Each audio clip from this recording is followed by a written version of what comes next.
Okay,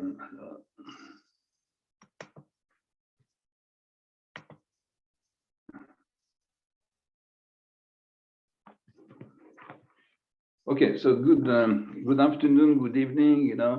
It's a pleasure to meet you again, even if it is online. I hope you are doing well in spite of the pandemic. And today we have a free AMO session, which is session number 3. And this session, is mainly concentrated on 3 main points. The first one is from income statement to ratio analysis. What is the connection between them? What is ratio analysis, of course, and what element, what kind of conclusion will be brought by ratio analysis after analysis of the balance sheet and analysis of income statement. The second part will be on liquidity, solvency, returns, debt, and leverage analysis through ratio, of course. And the 3 main axis trend is on debt capacity, which will be, if we have got enough time, the last part of the today presentation. So I hope you see my slide. The first one being financial analysis, MEBF 18, session 3, with the 3 points I just underlined. Now, let's, that's okay? Okay, so now let's combine what we did before. It is, this slide is a kind of short summary of the main topic we dealt with in the 2 first sessions on Tuesday and Wednesday. First topic was, of course, on methodology of financial analysis. I presented a methodology, which is a simple one, with different steps, underlying the importance of the diagnosis and recommendation after the calculations. The second one is on the balance sheet. Remember what we did. We presented different main elements included into a balance sheet. We discussed on several specific problems, like values, like taxes, and we went through the accounting classical presentation to, I would say, a financial analysis presentation, easier to use in the calculations, mainly in calculations using ratios. Third point, we went through main equilibriums, and the main equilibriums are mainly, net working capital, operating working capital, calculation of the cash position, relation between them, static, dynamic, relation, and a few ratios there, and we had a small exercise of that. Fourth point was on income statement. So we went through with different presentations of income statement, at least with 2 main presentation using the function, nature presentation, and we had a slide 2 on values again. We have a problem of book, market value, and added value. 6, during these 2 sessions, several times we had to deal with the differences and similarities between accounting and finance. The goal of accounting, the goal of finance are not the same, but they are connected, particularly in financial analysis, where we use, for the largest part, data issued from the accounting system. So that's what we did in the last 2 sessions. You remember also that we did not have sufficient time in order to use all the slides I sent you for session 2, and mainly 2 elements were not used. 2 slides on market to book values with the introduction to price earning or price earning ratio, and a few exam questions. I have 2 slides on exam question, and I use only one of them. So I have to introduce these 3 slides. My presentation today. I have a new student, yeah. After doing that, we will move to liquidity and solvency ratio. It means 2 ratios, in fact, with successively different categories of ratio and their applications. You will understand very quickly that, in fact, we are not in accounting. I mean, there is no standard. We have questions, and we try to find, using the data collected, the best tool to bring some kind of element of answer to the question we raise. So first we go through liquidity and solvency ratio. Second, through returns ratio. Then through a category which is connected to returns, but not exactly returns, which is what we call valuation ratios. And then the problem of debts leverage, which brings us to the debt capacity analysis, which is an important question for the next course on FA2, as it is said. It means FA2 being the course on diagnosis and financial policy. And of course, as usual, you will find a few more exam questions at the end. We have 2 slides again with exam question. That's, what I want to show you anyway, even if I don't have time enough to go through all these elements for today. So let's, if you don't mind, before moving to liquidity ratio, which is the first category ratio we analyze together, let's have a look to the preceding presentation, which was called 114, and today it's 128. On Tuesday for session 1, it was 111, it means 111. Yesterday it was 114, 114, and today it's 128, 128. Don't ask me why I've got these numbers on my presentation. I just know why. I don't understand how they are generated by the system. But anyway, that's what we find. 111, 114, 128. Okay, so I go back to 114. I go back to 114, and on 114, which was a presentation I distributed yesterday, was this one. Okay, so I hope you see my presentation anyway. I had a few slides. There is a few slides I didn't use.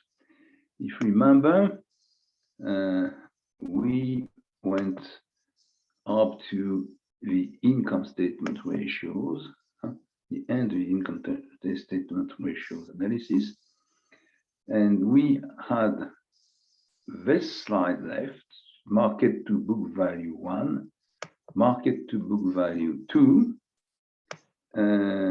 and this first slide, which is for me number 15, exam question 3, we didn't go through. We, on the contrary, we try to give answers, right answers to exam question 4. So my proposal is first to have a look to the market to book value problem, which is presented here in slide 13 and slide 14. Okay, so presentation being in slide 13 and small exercise being here in slide number 14. That's what you find. Okay, so probably you most of you already met these calculations of market values, other book values, and discussed about the relation between them. So when we compare market value to book value, it's not so difficult, to do it, because we calculate the ratio market value over book value. What does it mean? It means we are looking if the market value is higher or lower than the book value. Of course, if it is equal, it means that the market value to book value ratio will be equal to 1. If the market value is higher than the book value, the ratio will be more than 1. If the market value is lower than the book value, it will be less than 1. What is the main explanation, or first explanation at least, of this indicator? It is, as it is said and written here, 4.2, a simple indicator of potential growth, because market values includes not only the information coming from the accounting system as the book value integrate, but also, and we know that already, the expected returns measured by the cash flows in the future. It means it integrates, it includes, it's quantified in point 2, the net present value of the future cash flows. If you want to simplify, market value, a good proxy of a market value is the book value plus the net present value of future cash flows. When this NPV, net present value of future cash flow, is positive, it means potential future value creation. It means the future operation, future business will bring new wealth, new value. On the contrary, when this NPV is negative, it means there is a potential value destruction, probably also negative net earnings, perhaps negative cash flows, but anyway, NPV which is negative. Okay. Do we find both cases in the real life? The answer is yes. On the one hand, you find growth companies, and they are always the same, you are at least in the same economic sector, mainly information system, luxury sector, cosmetics, and in these economic sectors, or biotechnology, if you want, health, pharmaceutical sector, they show very high ratio. It means for these companies, or most of these companies, the market to book value ratio is much higher than 1. It could be 2, 3, 4, sometimes more. So it's a very high ratio. That means the market value is mainly made by the potential future cash flows and the integration of an NPV in the proxy, which is the market value. On the contrary, point 4, you will find traditional companies, what I call traditional companies. They are generally companies which belong to mature old economic sector, particularly industry or finance, Example, of course, are steel industry, cement industry, glass production, today also the car industry. And they show ratios lower than 1. Okay. If you have a look to this economic sector, for example, to the banks, and if you have a look to the market value to book value of the banks, in average at least, before the 2008 crisis, market value of the book values were higher than 1. It means at that time, before this crisis and before the sovereign crisis of 2012 and before the crisis we know right now, the pandemic, the expectations, the forecasts were much more positive than they are today.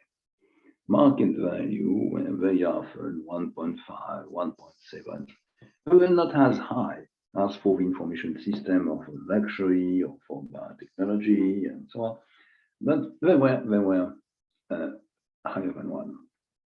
Today, in many cases, even for large commercial banks well known in the world, you find market value to book value ratios which are less than 1, and some of them are very far from 1, 0.4, 0.5, 0.6, which means, the forecast has completely changed in this economic sector because of what? Because of the risk, of the systemic risk which is behind, and also because other factors are there. First one being the low level of the interest rate, which is such today that in many countries there is no profit on the activities of the traditional activities, which is to lend, which is to give credit. It's nearly 0+ return, and the returns have to be made on other elements like services, credit cards, insurance, or business, project finance, and so on.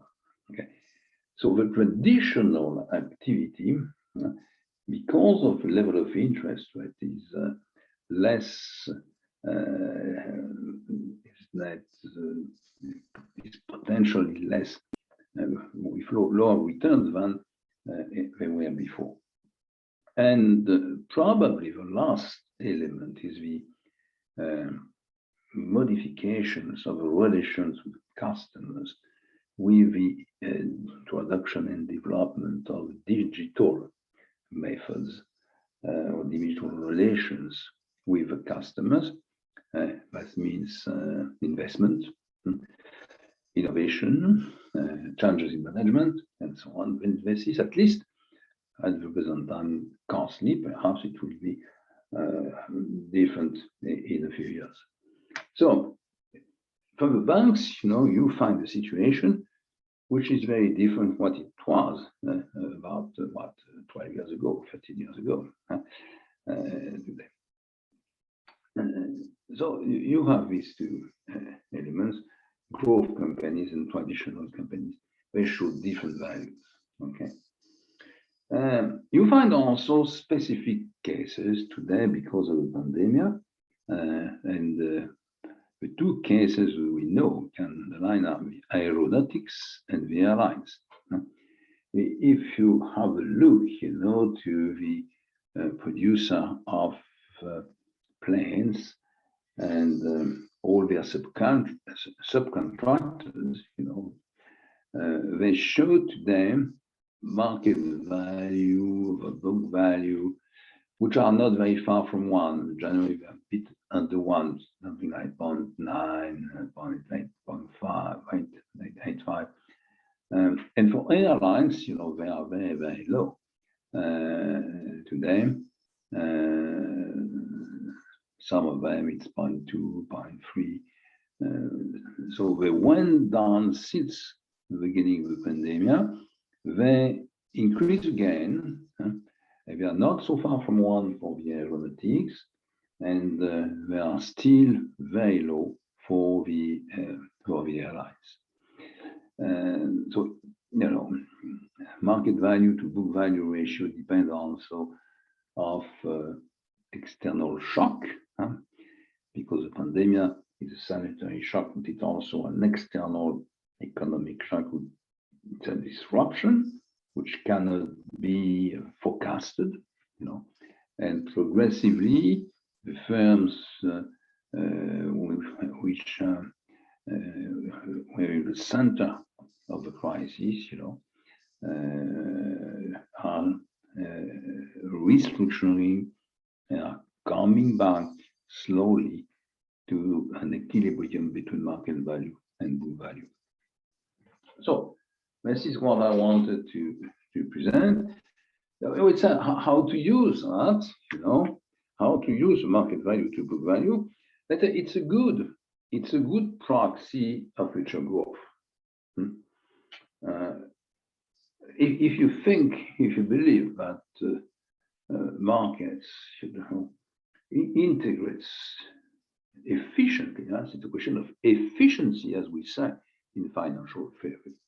Efficiently, all the information available in the very short term, that means you have a good indicator, advanced indicator of future return and growth. So we use this indicator for this purpose, for this goal, regularly. Here you find a small exercise, and we start again. We start with a few elements here, just to explain what it means, and then we come back anyway with a more complex exercise on these topics in the last two sessions. Let's read first point one together, and let's try to find the right answer, which is very easy to find. The market to book value of Accel company decreased from 1.2 in year N-2 to 0.9 in year N. The market to book value of Camii company, same size and same economic sector. It means, you know, these companies are really comparable. There is a crisis, they know the crisis same way. Implications are the same. Economic shocks are the same. International shocks are the same for them. So for Camii company, it was 1.1 in year N-2, and it is 1.4 in year N. The average ratio in the same economic sector was 0.9 in N-2 and is 1.2 in year N. Comment and conclude. Well, so if you have a look to N-2, you understand that for the first firm, Accel, it is 1.2. For Camii, it is 1.1. And the economic sector, the average for the economic sector is 0.9. So what does it mean? It means that the expectation, the forecast of growth and return for these two companies are better, higher than for the sector in average. Okay. After that, what you see is an opposite evolution between the two companies. For Accel, you see a decline. So that means the trend perspective, you know, are not so good in year N than they were in N-2, and you find just the contrary. For Camii company, it's moving from 1.1 to 1.4. That means also that the ratio and the forecast are very close. in year n-2, 1.1, 1.2, and it was above the value, the average value for the economic sector. And if you consider the situation in N, now we have 0.9 and 1.4. So it's really different. And in 2 years, the two firms moved differently in terms of forecast. At the same time, the ratio of the economic sector is increasing from 0.9 to 1.2, which means that Axel now is below the trend for the economic sector, and Camille, on the contrary, is above. That's what you find here. Question 2, and this question was given in the past exercise, in the past exam. The market to book value ratio of the company is a good proxy of its past and all potential growth rate explained and discussed. So I will not come back here on this point. Just what I explained a few minutes ago is just what we use this ratio for. So now let's have at least the first look to point 3. And in point 3, we find the following information. The book value of Axel company is 50,000 euros in year n-2 and 40,000 euros in year n. Okay. So we had to look, in fact, to the balance sheet, and we calculated in the balance sheet the book value, which is not so difficult because, in fact, it is the value of the total equity, taking in consideration some specific elements like preferred shares you have to put in one category.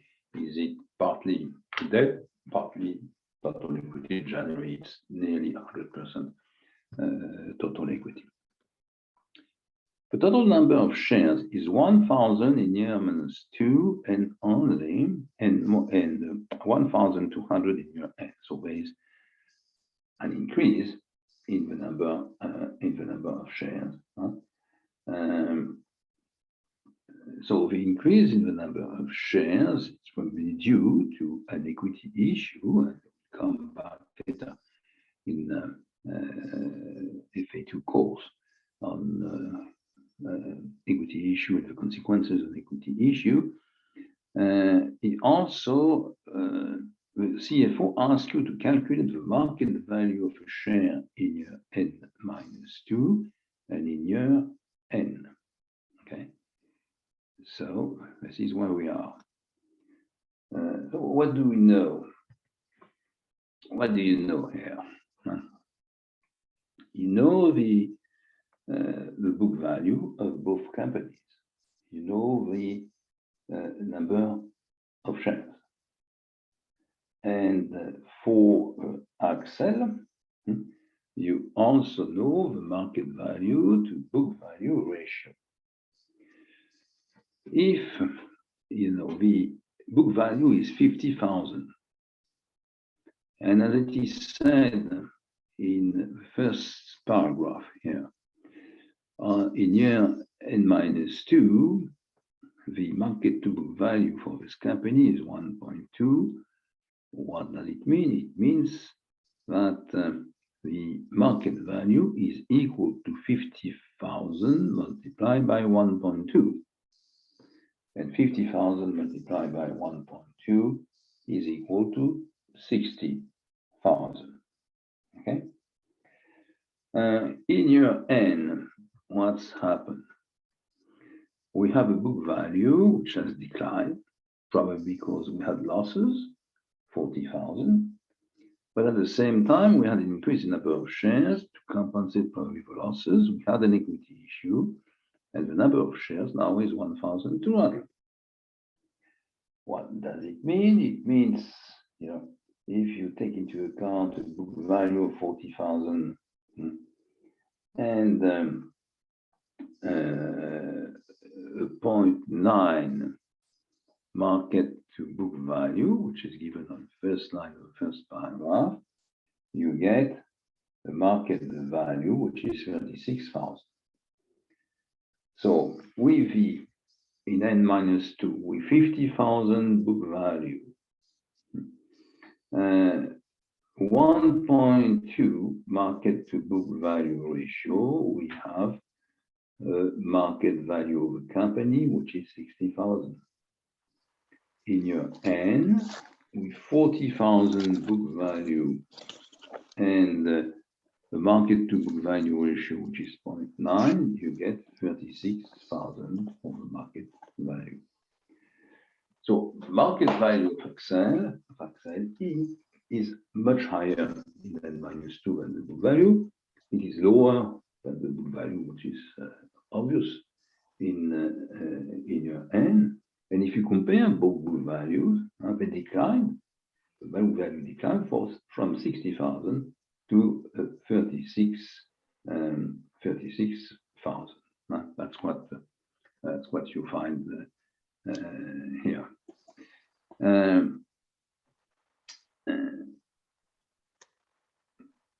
So now you can do the calculation for one share if you want. In year n-2 with 60,000 market value and 1,000 share, the market value of one share will be 60,000 divided by 100, by 1,000, it is 60 euros. And for the second year, in year N, it is the market value 36,000 divided by 33, which is equal to 30.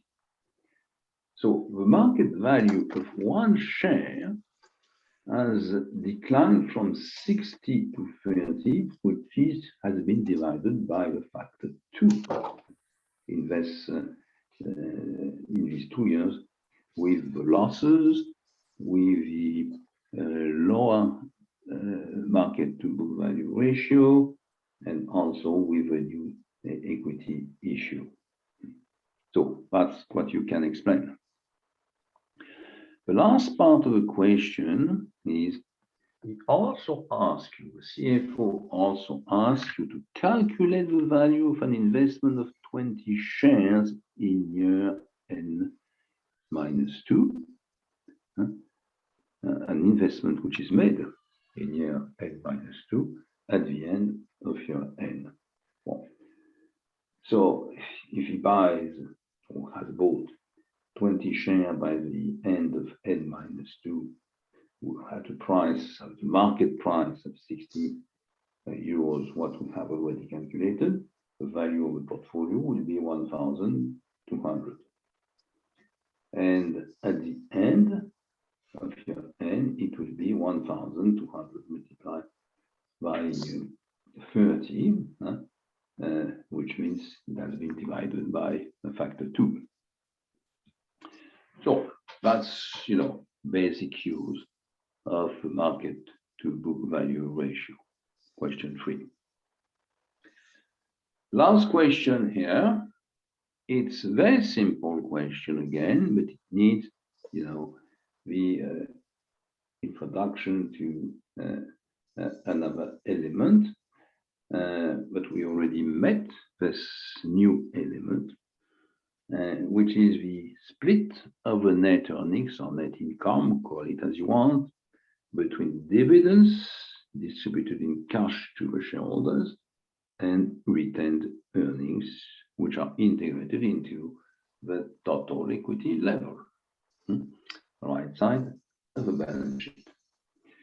So let's have a look and let's read carefully here. The question we find, the dividends to the shareholders are 4 euros in year n-2 and 3 euros in year n, with a 40% payout ratio in year n-2 and with a 25% payout ratio in year n.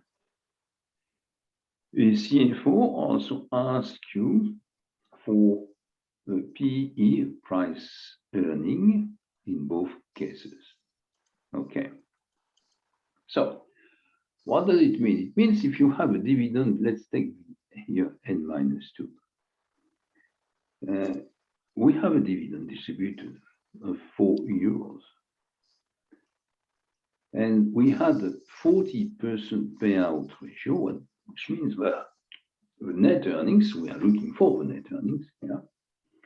The net earnings has been divided in two parts, 40% distributed in dividends and 60% kept as retained earnings. So if you say the net earnings per share multiplied by 40%, the payout ratio is equal to the dividend, which is 4 euros. That means you are able to find the net earnings per share, which is equal to the dividend divided by the payout ratio, 40%. It means the net earnings per share, in fact, is 10.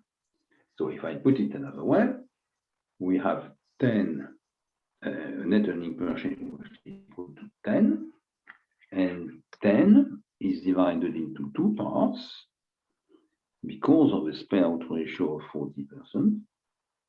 40%, it means 4 distributed in dividend, and 60%, the difference between 10 and 4, allocated in retained earnings, through retained earnings, to total equity. That's what we find. So for this year n-2, we have a net earning per share equal to 10, a payout ratio 40%, a dividend distributed of 4 euros per share, and retained earnings per share equal to the difference, equal to 6. Okay. I'm sorry, sir. Yeah. I'm sorry for jumping in, but just to make sure we are on the same page, we are seeing the slide 3 of your PowerPoint. Are you? I think you already jumped to slide 14, I guess. I am on slide 14. We are still seeing your third slide. Third slide, but you are on the other presentation, no?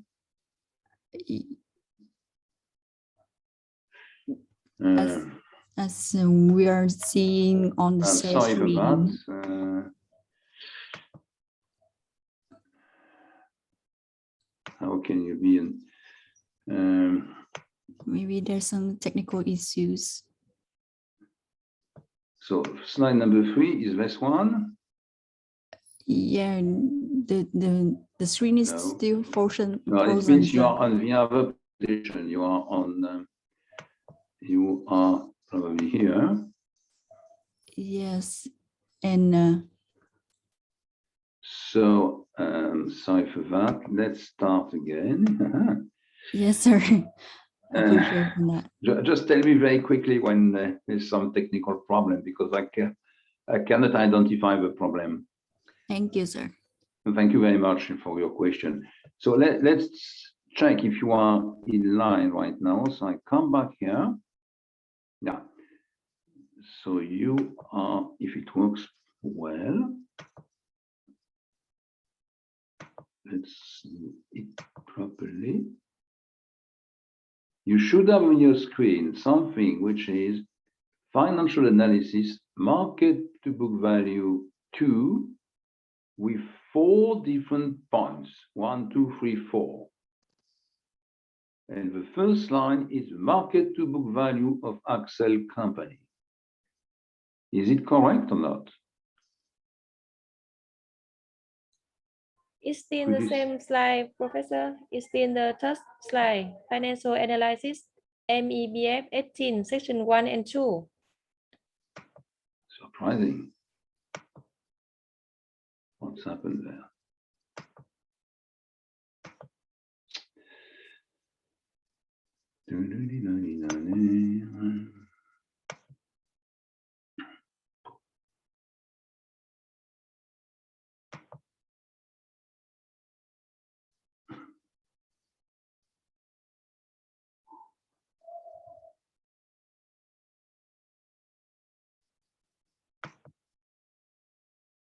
should be there. Is it still the same or is something new? Yes, it's moved to financial analysis, market to book value. Two. Market to book value 2. Yes. Yes. So that's correct right now. But I'm very sorry, but just tell me when there's a problem, because if there's something wrong, I cannot identify the problem. You are the only one able to do that. So thank you anyway. So that means you didn't understand a word of what I said, probably on that slide. So sorry, but I have to start again. So I presented this slide first.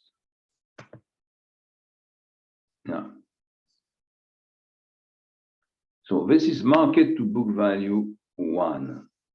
Okay, so I hope on your screen you find market to book value 1. So my topic here is to develop the idea of which is what is market to book value ratio and why do we use market to book value ratio, and to introduce a few short and basic calculations. Okay, so you see in point 1 here, the market to book value ratio is the market value of a book value. Okay, of course, market value is obtained through the market or through conversions. So we come back on that. Book value is issued from the balance sheet. Point 2, it is a simple indicator of potential growth because market value includes not only the elements taken into account in the book value, but also the future expectation of cash flows. But if you try to simplify, you can calculate a proxy of a market value using the book value plus the net present value of the future potential cash flows. So now you have two situations. Excuse me. The first one is when this NPV, with the net present value of future cash flow, is positive. It means that we expect value creation in the months, years to come. If this NPV is negative, it means we are expecting potential value reduction, destruction. Okay, so we understand that the market value and book value ratio, which is higher than 1, is good news. It means growth, and growth with good return, put it that way. If you have a market value of a book value ratio which is less than 1, it means that in the future probably we have performance which will be lower than in the past years. Okay, so the company will enter a difficult step of its life. Now, point 3, let's have some example. Growth companies, all these companies, in information system, electronic products, pharmaceutical sector, biotechnology, which are growing quickly. They show very high ratios. Some of them have ratios which are 4, 5, 6. It means the market value is much higher than the book value, which is explained by the fact they are growing very quickly, and we are expecting to maintain this high growth rate, or even to increase that high growth rate in the next future. On the other hand, you have two additional companies, And traditional companies are in what we call mature industries like cement, steel, glass production, for example. And very often, they show ratios lower than one. That means that in the long run, they are mature, their cash flows are progressively declining, and a large amount of them are expecting, negative forecasts, negative cash flows, or very limited positive cash flow with high discount rate in the next future. I said a few words also on the case of the banks, because banks is a very interesting sector. Because what I said is that before the 2008 crisis, the average market to book value for the banks in the world was much higher than one, was something like 1.4, 1.5 in average, with very different situation, of course.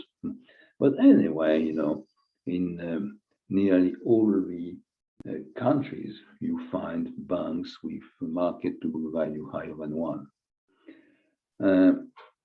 Today, if you have a look to the average market to book value in the banks in the world, you will see that they are negative. They are less than one, excuse me. Which means the market doesn't expect, high cash flows growth in the years to come. And this is an interesting case, and we'll come back later on that. But why do we have this situation? We have a situation because the aggregation of different risk or consequences of policies. The first one being the market risk, systemic risk. There is still in the market the opinion that a new financial crisis is possible. And this, is a situation since the 2008 crisis. So it is clear that we had a regular crisis, 2008 crisis, Lehman Brothers, real estate and banks starting from the US. 2011, 2012, we have a sovereign currency, what we call the sovereign crisis currencies. And now we have a pandemic sanitary crisis, which explains this situation and the fact that investors and the market themselves and think that another crisis is still possible. The second element is the level of interest. We come back also interest rate impact in financial analysis, but interest rates are low everywhere or nearly everywhere, or at least lower than they were in the past, which means that the traditional business of banks is show lower return than before. The traditional business is to lend to customers, firms or individuals, and those who have show good performance are more involved in other parts of the banking business. For example, in insurance, they are involved in project finance, they are involved in international operations, acquisition, and so on. Okay. And last, there is a problem of the innovation in terms of information systems, in terms of digitalization, which oblige banks to invest very large amounts of financial resources into this new system, without at the moment the positive consequence in terms of return. So, and point 5, you find other sectors specific situation because they were not really hurt by the two first crises, but they are hurt by the pandemic. And these two economic sectors are the aeronautics and the airlines. Aeronautics, if you have a look to Boeing or Airbus, for example, their market value has declined by 50 or 60% in the first part of the pandemic, and now is going up again. They didn't reach up to now their level of market value they showed before the crisis, but they have recovered 80%. So this is a situation of economic sectors and companies, the two main producers and all their subcontractors. They were hurt, the market value went down and is going up then again with a perspective of production and delivery, which are quite good. The situation of airlines is a bit different. Even if they partly recovered, they are far from recovering at 80%, level compared to the pre-crisis data. And they still show market value to book value ratio, which are very low, something like 0.3 or 0.4, which is very low. In the future will show us what happened to the airlines. So this is a good indicator to follow the impact of economic shocks, to consider the future, the perspective of firms which are mature and of firms which are more innovative, more growing, I would say. So this was my first element. The second one is here. So it's market to book value analyzed another way. So let's read again, because if you didn't read, it was not possible for you to understand what I said. A market to book value of Accel company decreased from 1.2 in your analysis, 0.1. 1.2 in your N minus 2.9 in your N. The market to book value of CAMI company, same size and same economic sector, was 1.1 in your N minus 2 and is 1.4 in your N. The average ratio in the same economic sector was 0.9 in N minus 2 and is 1.2 in your N. Comment and conclude. So what do you find here? N minus 2, here N minus 2, you find the situation for Accel, which is quite good. The ratio is 1.2. And it is for the economic sector only 0.9. So that means Accel is above, in terms of potential performance, is above the average of the economic sector. CAMI company, is just at 1.1, which is lower, just behind Accel company, compared also to an economic sector which is 0.9. In the second situation, in N, you have a decline. You see a decline for Accel company from 1.2 to 0.9, and you from 1.1 1.4, and at the same time the average economic sector is going up from 0.9 to 1.2.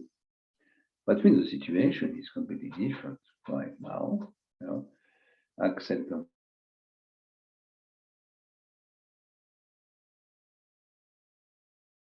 show better performance, future performance than Accel. So what we see here is that in 2 years, the competitive advantage of Axel, which was very limited in fact if you compare to Camille, has disappeared. Camille show a higher potential, 1.4 against 0.9, and Camille is above the average potential of the economic sector, which is 1.2. At the time, Axel is below. So it's a short analysis, but it gives you another view of the competitive position of both companies compared to the average data available for the sector. Of course, this should be done only when firms are, let's say, comparable, same size, same economic sector. And the problem we find is that in many cases today, we have niches, and these comparisons are very difficult because firms are very different one from the other. This is one of the limits of the classical tools in financial analysis. Point two, it's a very simple point for you right now because I already gave you the answer.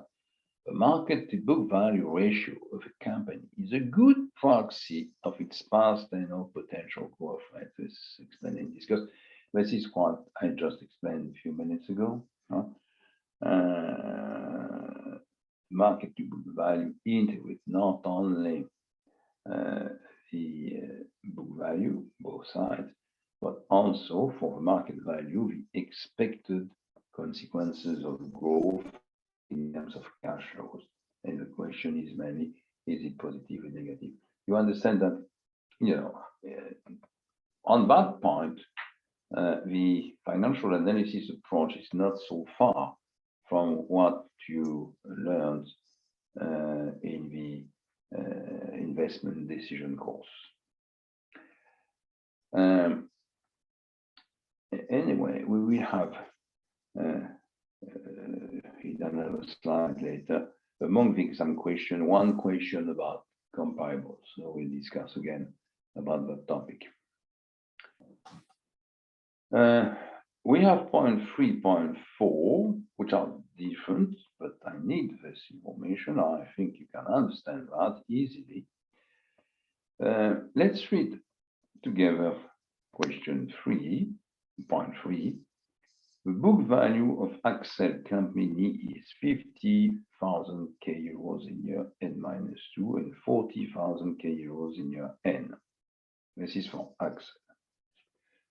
The total number of shares is 1,000 in year n-2 and 1,200 in year -n. We don't have Camille anymore, it's Axel. The CFO asks you to calculate the market value of a share in year n-2 and in year n. After that, he also asks you to calculate the value of an investment of 20 shares in year n-2 at the end of year n. So let's start from the beginning. The book value of Axel is 50,000 euros.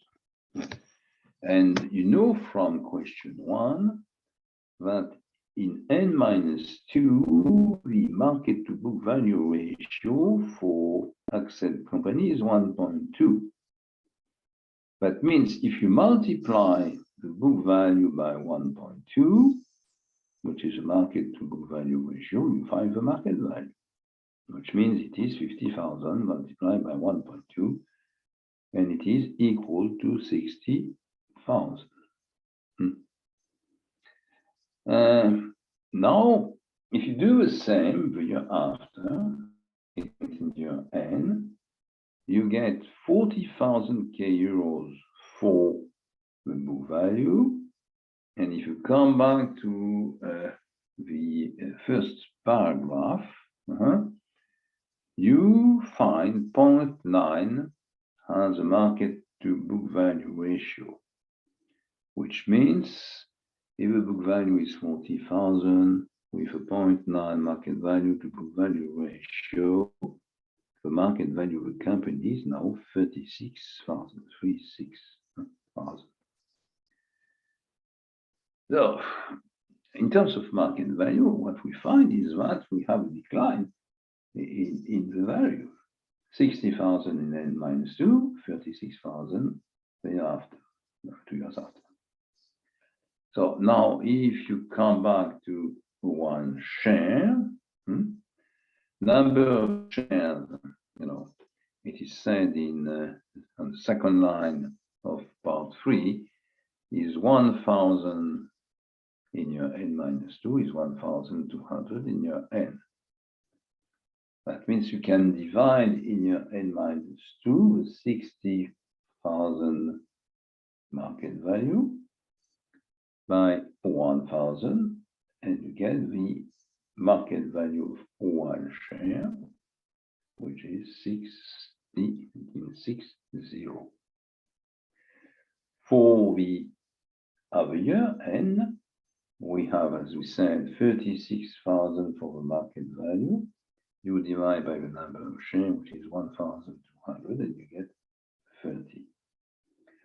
That means, in fact, that, of course, we know that the market value of the company declined from 60,000 to 6,000, but also the market value of a share declined from 60 to 30 euros.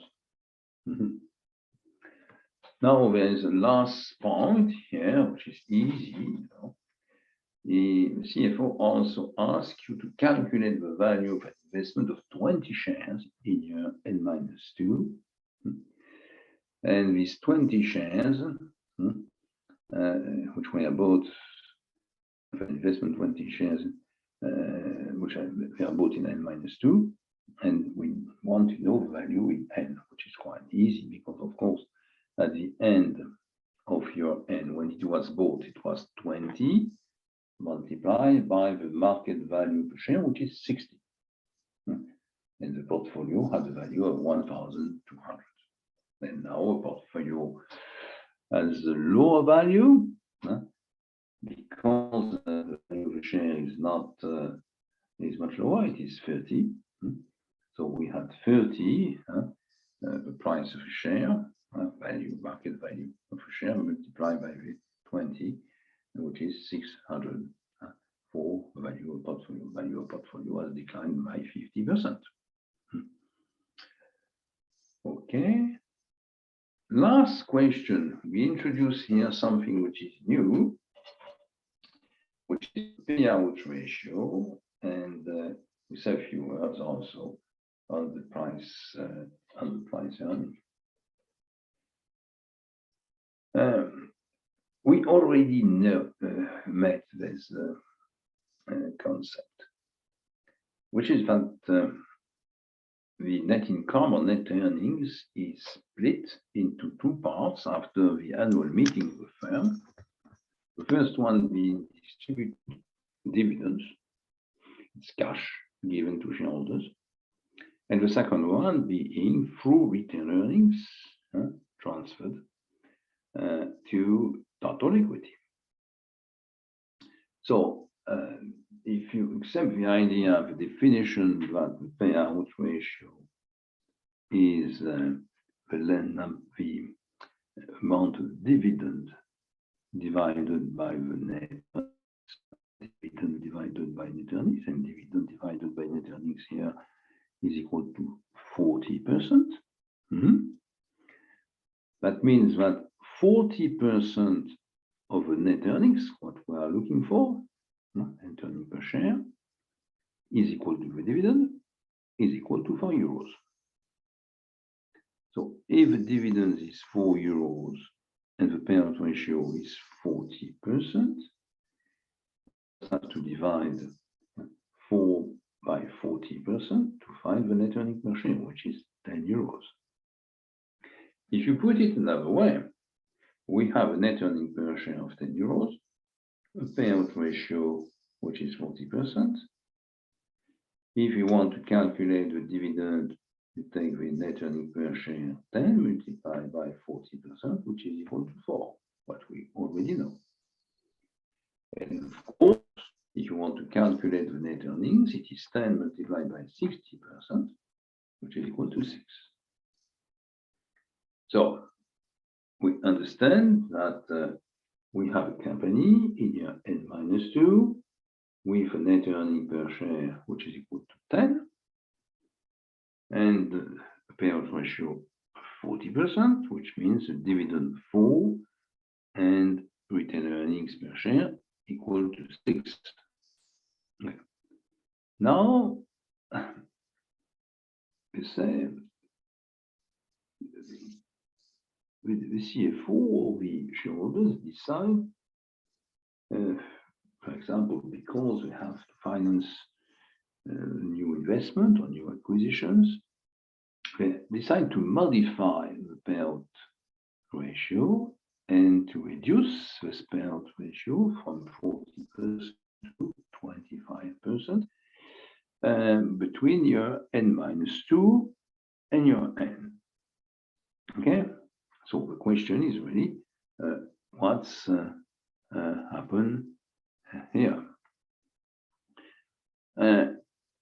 If we make the assumption, that the dividend is €3, what is written here on the first line of paragraph 4. In fact, with €3 as a dividend, €25 as a payout ratio, you get a net earning per share now, which is 12. It means in the meantime, between n-2 and n, we had an increase of the net earning of €2 from €10 to €12. The equation, in fact, here is €12 for the net earning per share, multiplied by 25% give you the level of the dividend you already know, 3. And of course, in that case, the difference, which is 9, will be retained earnings allocated, transferred to the total equity level. So we have a reduction of the payout ratio. We have a reduction of the dividend. Payout ratio moved from 40% to 25, dividend from 4 to 3, and on the contrary, the operational performance of the firm, which is here measured by the net earning per share, moved up, increased from 10 to €12. That's what we find. Now, okay, if you have a look to the net earning per share, which is 10 in year n-2, and you compare to the market value of a share, which is 60, and we already calculated the 60. If you compare both of them, it's to say, okay, I want to understand, and I want to compare at a point in time the price per share, which is equal to 60,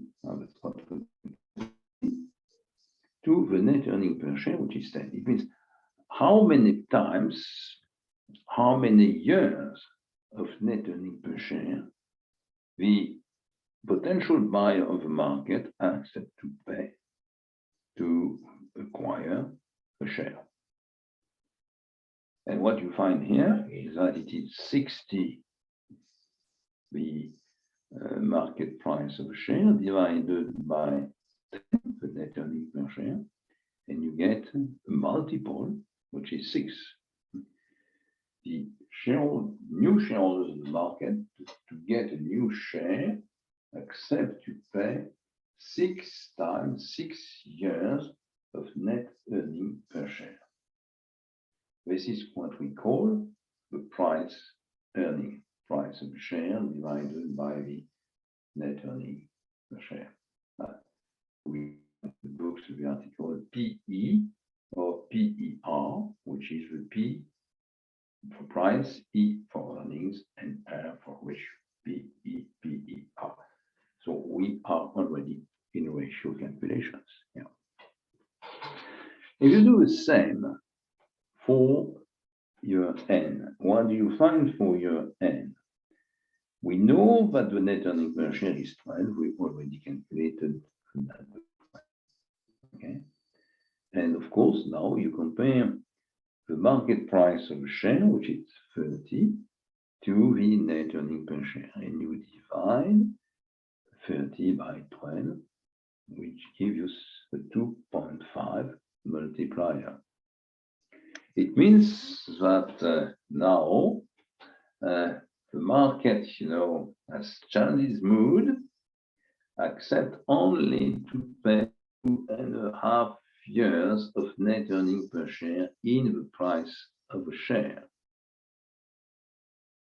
If you make a comparison between N-2 and N, this is a reduction in the price earning from 6 to 2.5, which is, of course, a simple signal of less confidence in the performance and the management of the firm than 2 years before.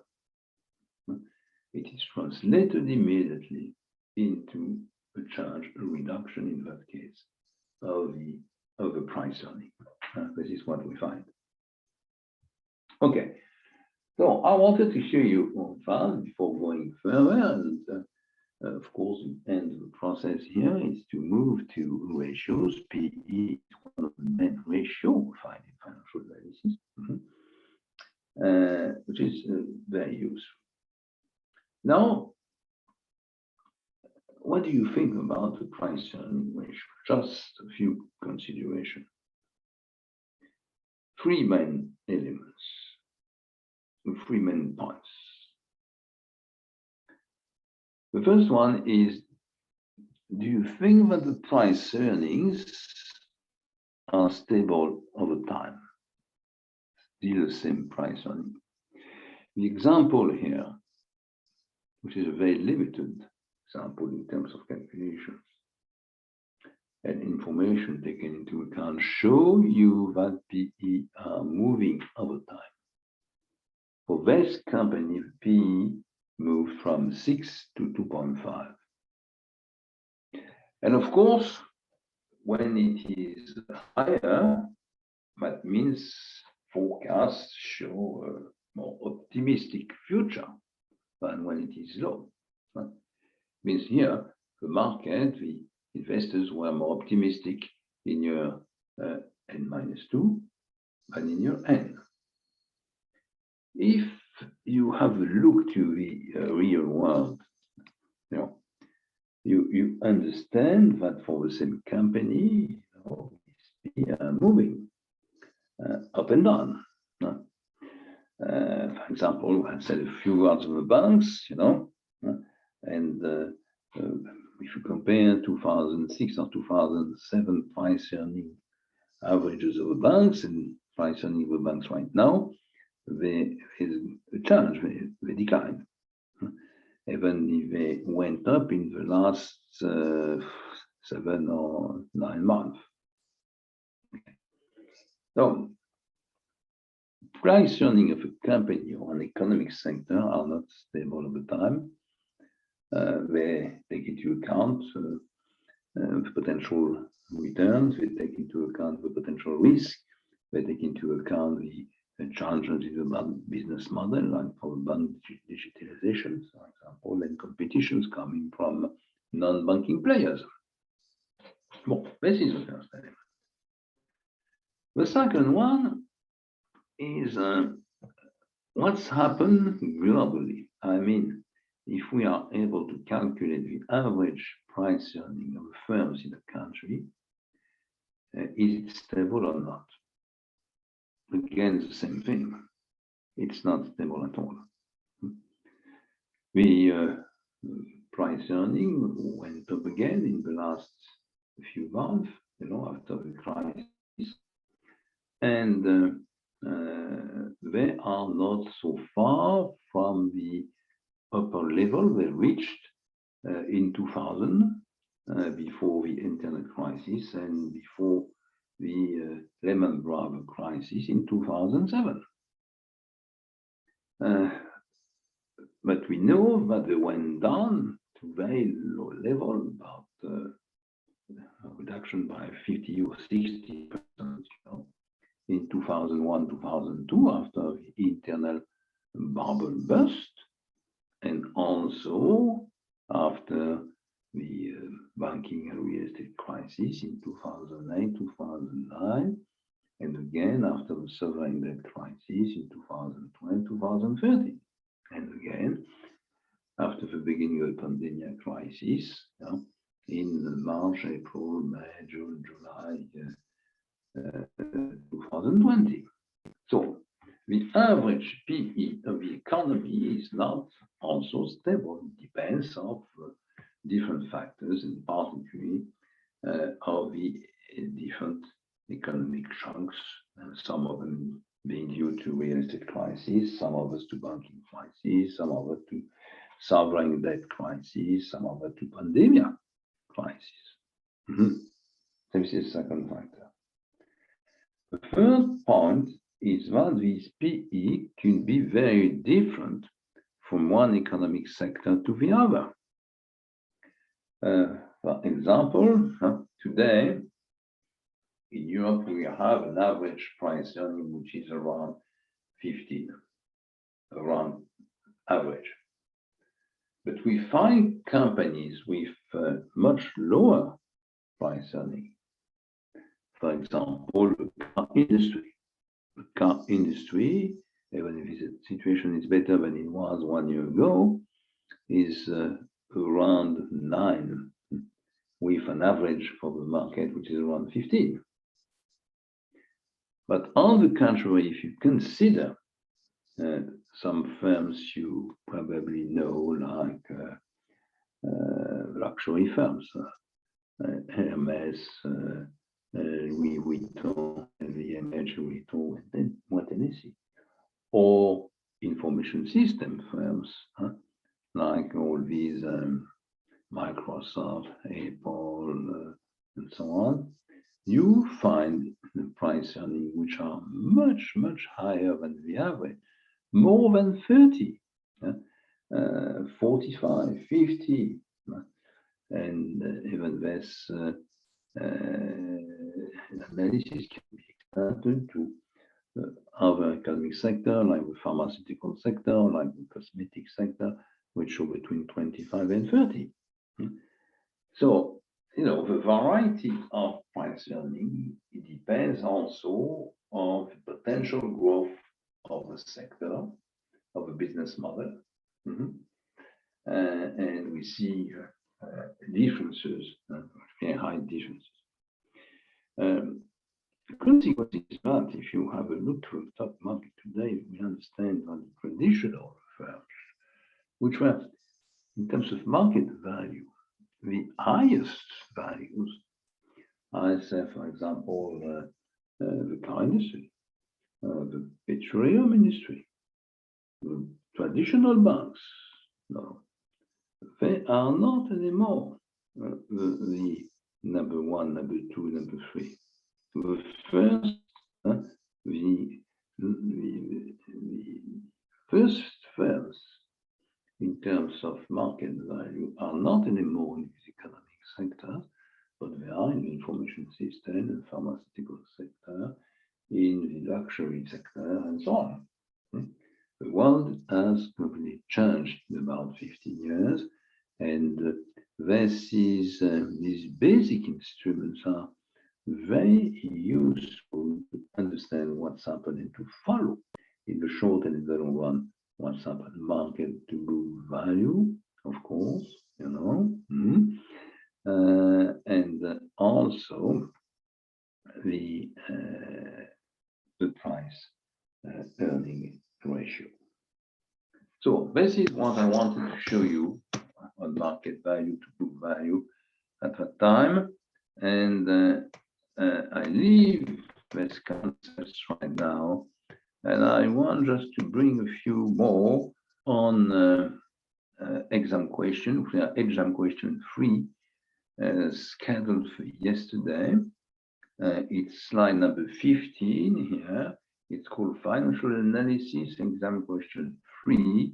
And we have 4 questions, and I will try to give you a few explanation elements on these different questions. There were questions I asked to your colleagues of preceding intakes in the 2 to 4 last years. Okay.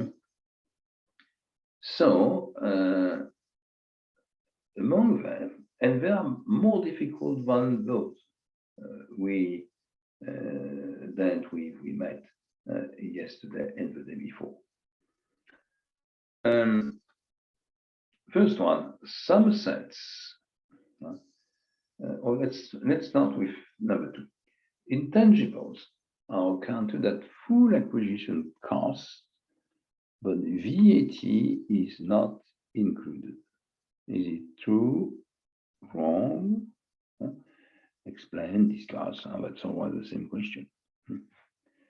So we know what are intangibles. Many brands, patents, that kind of thing. You know, goodwill also today. Are they accounted and integrated into a balance sheet? We have 2 cases, remember that. The first case, they were bought to another company or through the acquisition of a company. And in that case, they are integrated into the balance sheet of the acquirer for the price paid. It means for the full cost, in fact. So in that case, it is true. And the price, the full cost is assimilated to the price, and they are integrated as all the other non-current assets without VAT. So if you buy a brand, if you buy a patent to another company, this amount will be integrated for the price paid. It is your cost, in fact, without the VAT. This is true. But there is a second case, which is the case you create from scratch the intangible, which is mainly the case of a brand, which could be the case of a patent also. You discovered a new product and you have a patent on that, and the value has been already passed into income statement because you paid researchers mainly, plus energy, plus transportation, and so on. And in that case, you know, the intangibles are only integrated into the income statement through these lines, wages paid, social security, pensions, electricity and energy, transportation, that kind of thing. So there is nothing in the balance sheet, and it's introduced, taken into account in the income statement. So the main difference is between the intangibles you buy and the intangibles you develop from scratch. In both cases, VAT is not included. VAT is not included. It's without VAT. This is for point 2. If I come back to point 1, and I read point one, and what do I find for point one? Some assets are not subject to amortization, but to write down under specific circumstances explained and discussed. In fact, you have a list of all the assets, non-current assets, it is said, which are submitted to depreciation amortization. Okay, rules. We explained that yesterday. But some of them are not subject to these processes. It means if you integrate a brand you buy outside into your balance sheet, you have no rule to apply to depreciate and amortize. And what is the problem? The problem is that, of course, the value you introduced in your balance sheet for this brand in 2, 3, 4 years from now can be undervalued or overvalued. It will be undervalued if, of course, the market value of the brand increased. In that case, it's good news. But it's good news and you cannot introduce any kind of charge modifications there. On the contrary, if at a point in time you make a calculation which is such that you consider that the value of a brand, the value of the brand has declined by a sufficient percentage. I don't do that for 2%, but by 20 or 30%. What you should do is to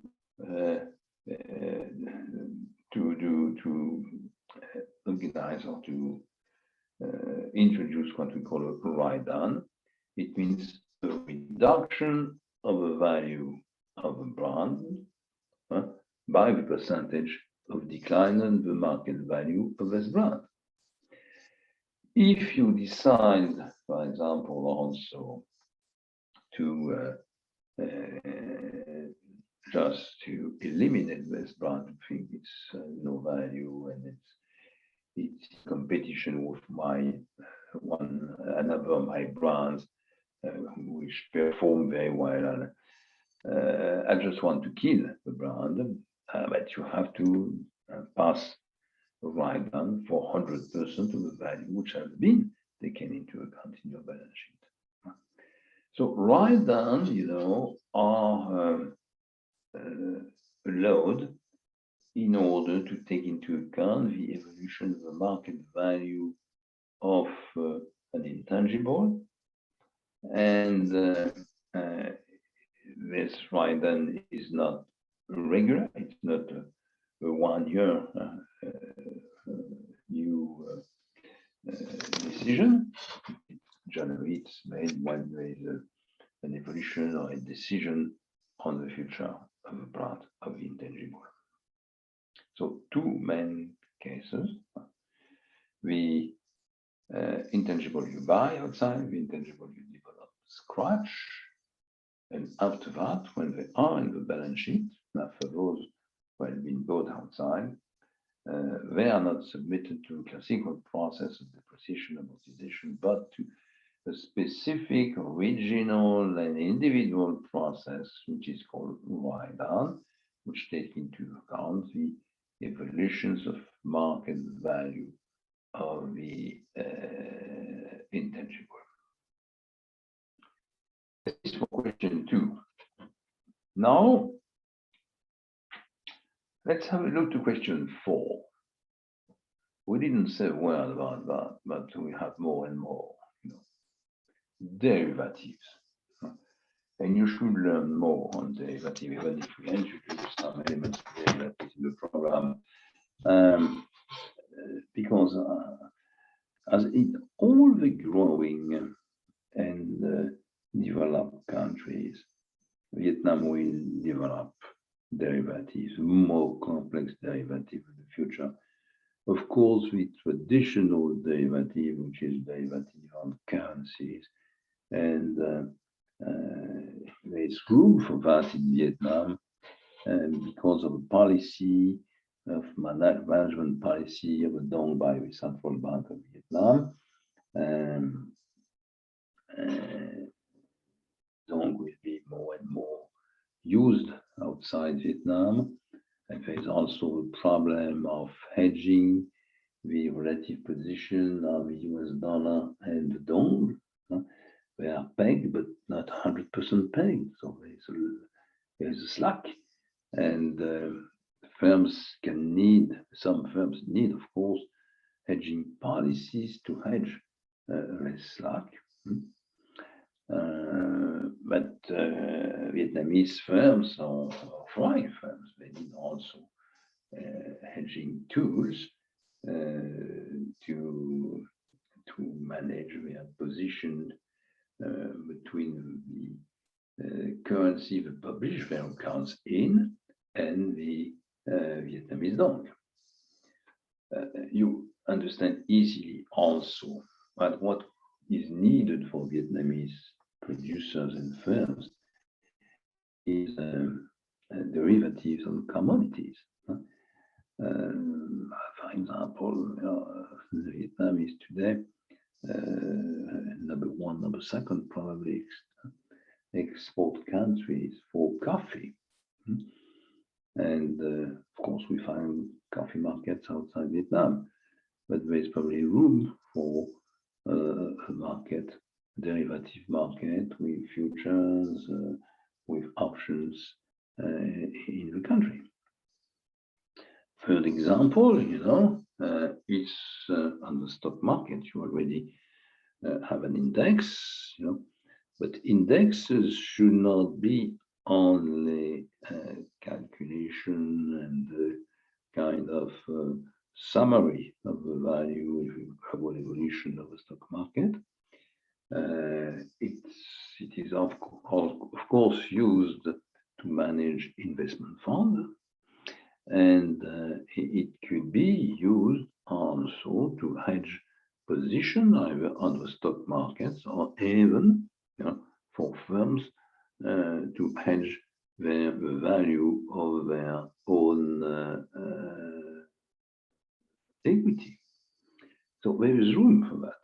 Well, the question here, it's not really to explain all these material, all these tools, concepts, and policies, but it is what do we do with that in accounting them, and what do we do with that in terms of financial analysis?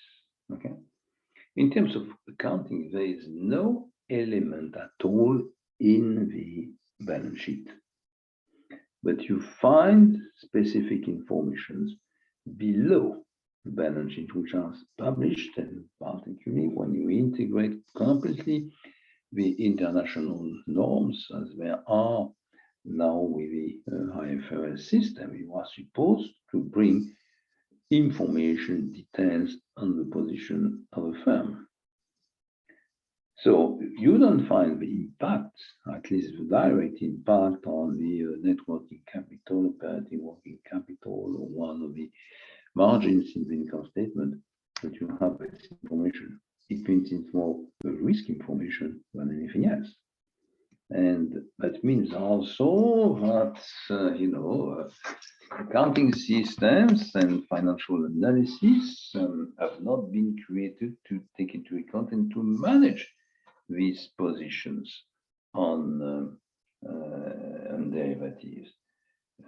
It's difficult only with this information, basic information, to say the hedging policies are optimal or at least correct.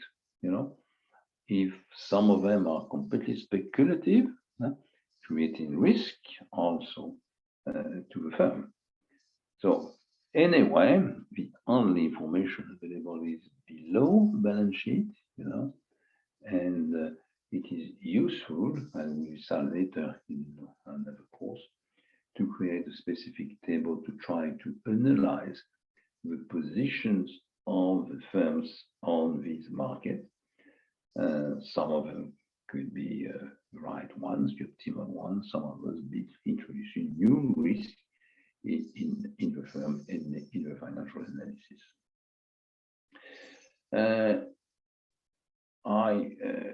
My advice is for all of you who want to become CFOs or have a career of managers in the large banks here in this country, is to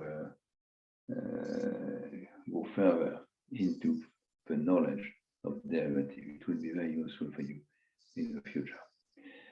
Don't forget also that even the development of commodity market, interest rate market, currency markets, with including derivatives, indexes, is not at the right speed, but means the largest companies will use subsidiaries abroad to make this operation. That means at the same time, you have to analyze them, but that means also that the profits coming from these operations will not be introduced in Vietnam, but will be located in other countries. So you find several problems behind: technical problems, an economic problem, a sovereignty problem also. Last here, there is a question number 3, and the question number 3 is on the inventories. So we will have several opportunities to come back on inventories, particularly during the next session. But I already said a few words on that. Remember what I said is that the principle of valuation is when it is possible, we take into account the market price. It means it was my example, a chocolate producer, and I need the raw material coming from producing countries. I buy this material, I have an invoice, and I pay the amount which is in the invoice, which is including the added value. So I pay the price of 100 plus the VAT, perhaps 10, 110. In my accounting system, I value this raw material at the price of 100. It means without VAT. Okay. Now, after that, the second principle is to take full cost. It means full cost means if you want to value an intermediate product, you take the value of all the elements which are incorporated into the intermediate products. Of course, the raw material, but you get the value, which is a price, through the invoice. But after that, you have to take into account, the wages paid to the workers, the energy cost, and so on. So it's a full cost analysis, mixing, of course, elements with different origins. Some of them are paid through invoices, some of them are paid to workers through wages, and so on. In all these cases, VAT is not included. Okay, so after that, the problem is how do you manage the inventories? It means you buy raw material, and a few weeks after, you sell products. Final products are sold, and they integrate, of course, raw material. But the raw material was bought, in that firm for the last few months at different prices because it was bought to different producers in different countries, and the prices in the international market move up and down. So what to do? It means, do we consider that when we have a final product and we want to find the value of a final product using the full cost analysis, do we have to take into account the fact that it integrates the first raw material bought or the last unit of raw material bought or some kind of average? And this discussion could be very important in terms of calculation of working capital, of return for companies with large level of inventories and kind of long process of production. And in fact, we have different systems. The first one, which is probably the easiest to apply, and which is kind of, I would say, traditional, is what we call FIFO. It means first in, first out. If you consider the raw material again, and the price of the final product, we will consider that the units incorporated into the final products, units of raw material, are those which were bought the first ones. It means the oldest one in the inventory. First in, first out. The second method is just the opposite. Is to consider that we take into account and we integrate first in the final product the last unit of raw material bought. It's the LIFO system, last in, first out. And of course, on products with price moving up and down on the market, you can have differences, substantial differences in the price, full cost price. So generally, we consider when you compare LIFO and FIFO, this is a principle even in the new standards, that FIFO is better than LIFO, is more accurate than LIFO, because you cannot keep for years unit of raw materials, introducing the last ones into the process of production of the final product. So this is the first accepted. The second one will be the weighted average. So the answer here you can give to this question is to say, okay, for several reasons, FIFO is better than LIFO. But on the other way, many firms today, are calculating sometimes daily the full cost of the elements integrated into the final products through an average formula. It means they take into account all the prices of the units in the inventory with a weight which is equal to the number of units at each price. And you find a weighted average full cost for all the units of the raw material used and incorporated into the final product, in my chocolate, for example. Okay. So that's a difficult point in accounting. It's difficult also to check for auditors, and the decision which is made, in fact, FIFO or the weighted average, has an impact on the total of the balance sheet, of the net earnings, and on the performance of a firm.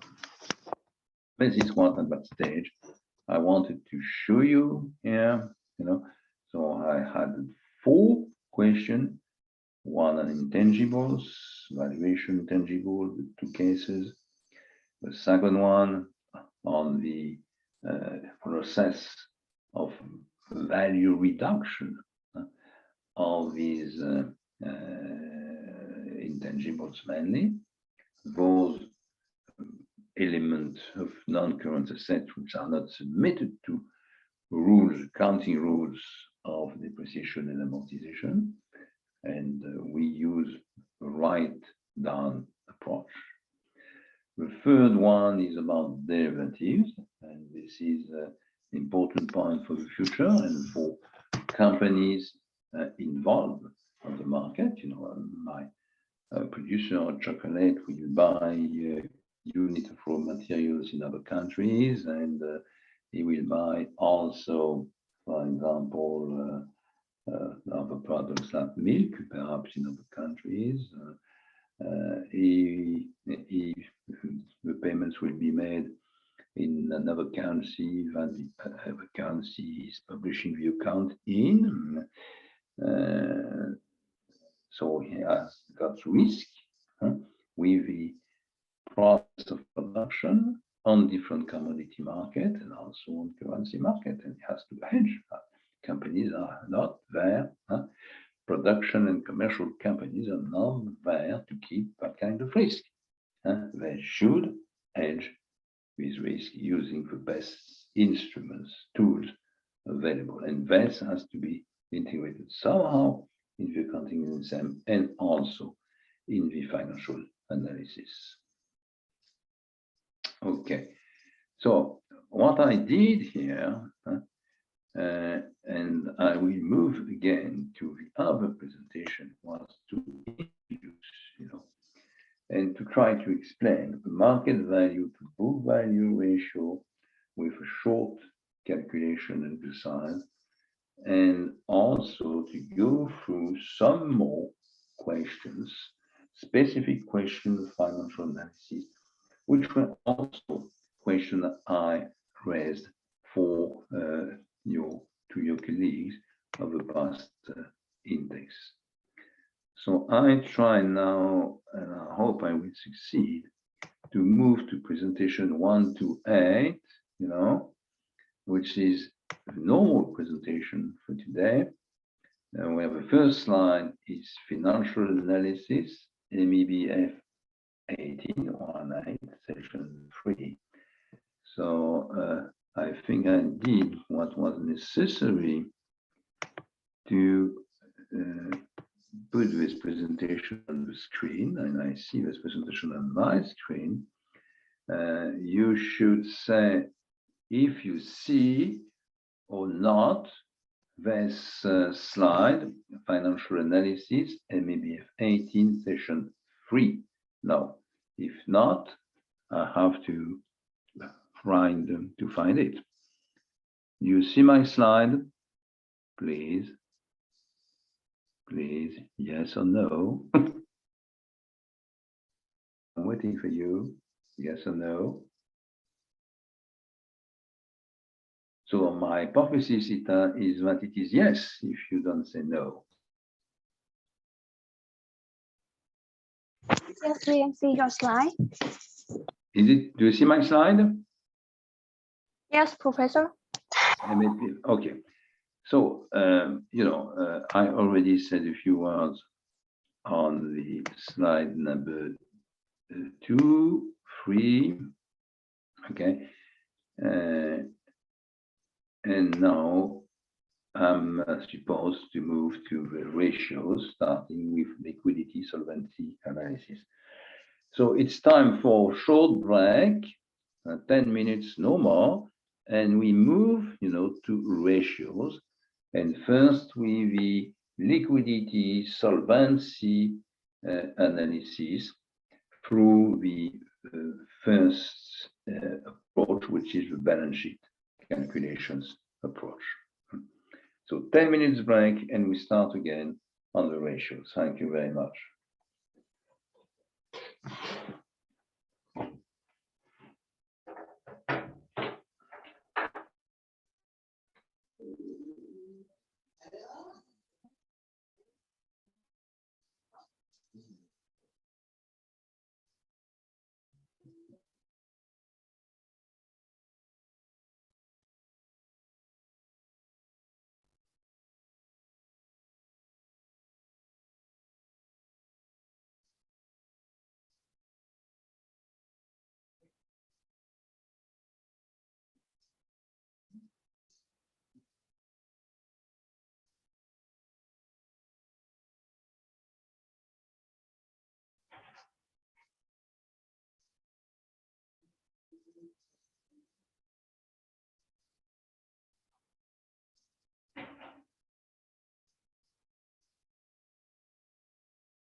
Wendy est venue voir quand j'étais à la chambre.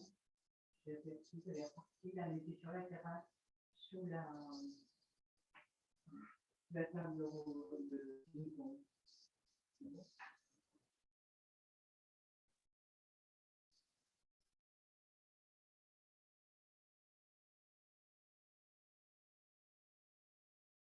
Any encore?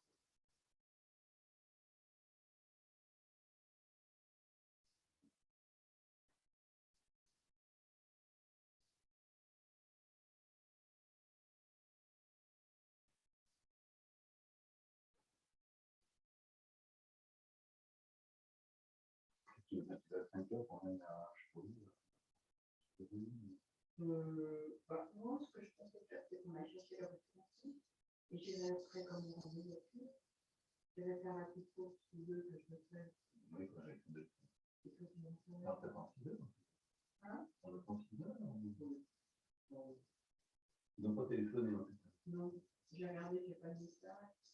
Ce qui veut dire qu'a priori, ils n'ont pas d'activité sur le pneu. Non seulement sur les pneus, mais sur d'autres éléments. Ouais. C'est pas possible.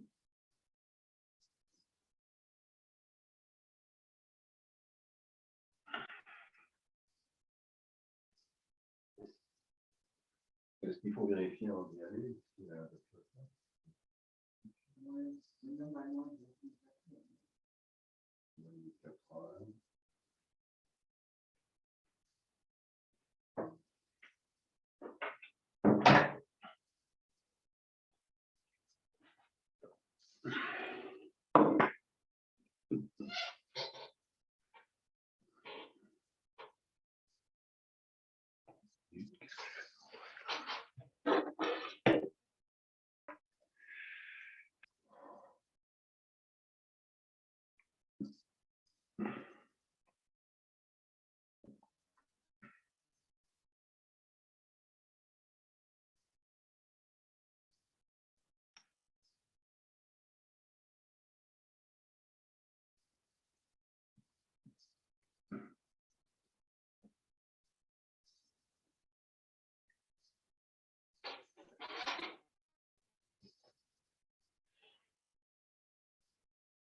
Okay, so I think it's time to start again and to move from the market to book value consideration and ratios,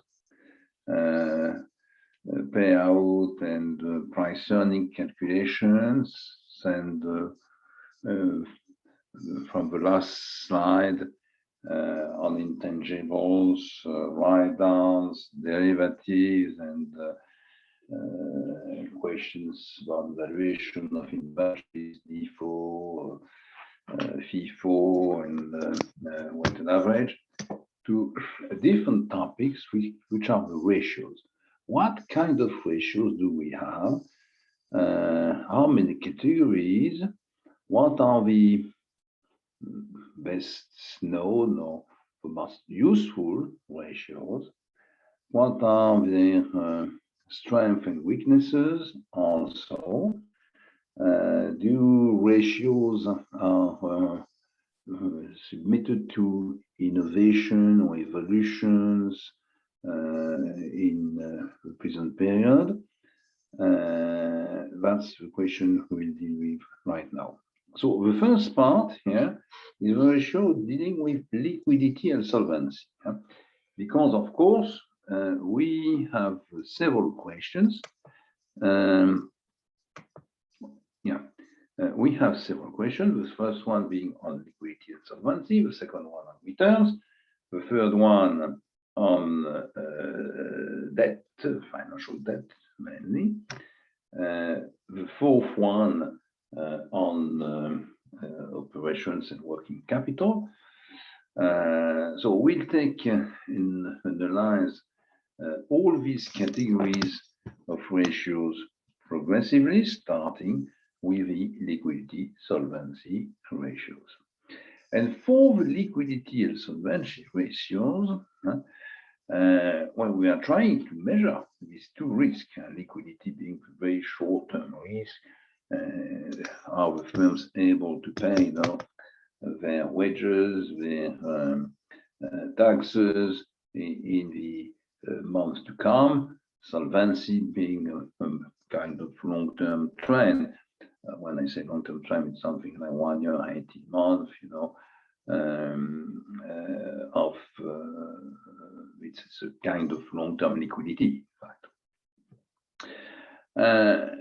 And we start with one of the measures, because we have several measures or several approaches. The first one is through the balance sheet here. The second one is here through the income statement. And the third one is on the score and rating methods. Okay, so let's start with the first one, with balance sheet calculation. Balance sheet calculation of ratios for measuring liquidity and solvency is the oldest one. It is the more traditional. Right? It is also the only one we know clearly with names which are accepted everywhere in the world. Everyone heard about the current ratio, the quick ratio, or the cash ratio. And if you have a look to your table, page 45 of Burke & DeMazo, you will find them in the summary which is presented there. What do we do, in fact? We compare, elements from the asset side and the liability side. Okay, the only differences, there are the fact they take into account all the current assets are only part of the current assets, all the current liabilities are only part of the current liabilities. Probably the most simple one is on my slide, and I hope you still see my slide, is the number 3, the cash ratio. And cash ratio, if you compare to what is said on the balance sheet, is the level of cash compared to current liabilities. It means, it's not as it is presented in many analyses in Burke & DeMazo, a kind of equilibrated ratio, because we take cash, and cash is not on the bank's accounts, in fact, or in monetary funds, which can be used as cash in the day to come. But current liabilities are much larger, because they take into account not only the short-term financial debt, but also the operating debts. So there's another way to use it, and it's more and more modified this way to compare cash and only short-term financial debt. So cash is cash, and it's finance. It's not connected to the operations, even if it is a result of operations. And on the other side, short-term financial debt is also a problem of cash relation with the banks generally. So we compare cash and short-term financial debt, and the goal is to say we should at least here have a ratio other than 1, and cash should be higher than short-term financial debt in the balance sheet. This is the cash ratio. Okay, it's very, very common. The second one is more homogeneous, because it is a quick ratio. And quick ratio is more and more popular in the analysis. It takes into account on the left side cash and short-term investment level monetary funds, which is nearly cash, plus the accounts receivable. It means accounts receivable are supposed to become cash very quickly because, as we know, there are credit given allocated to customers with 30, 60, 90 days delay, but no more.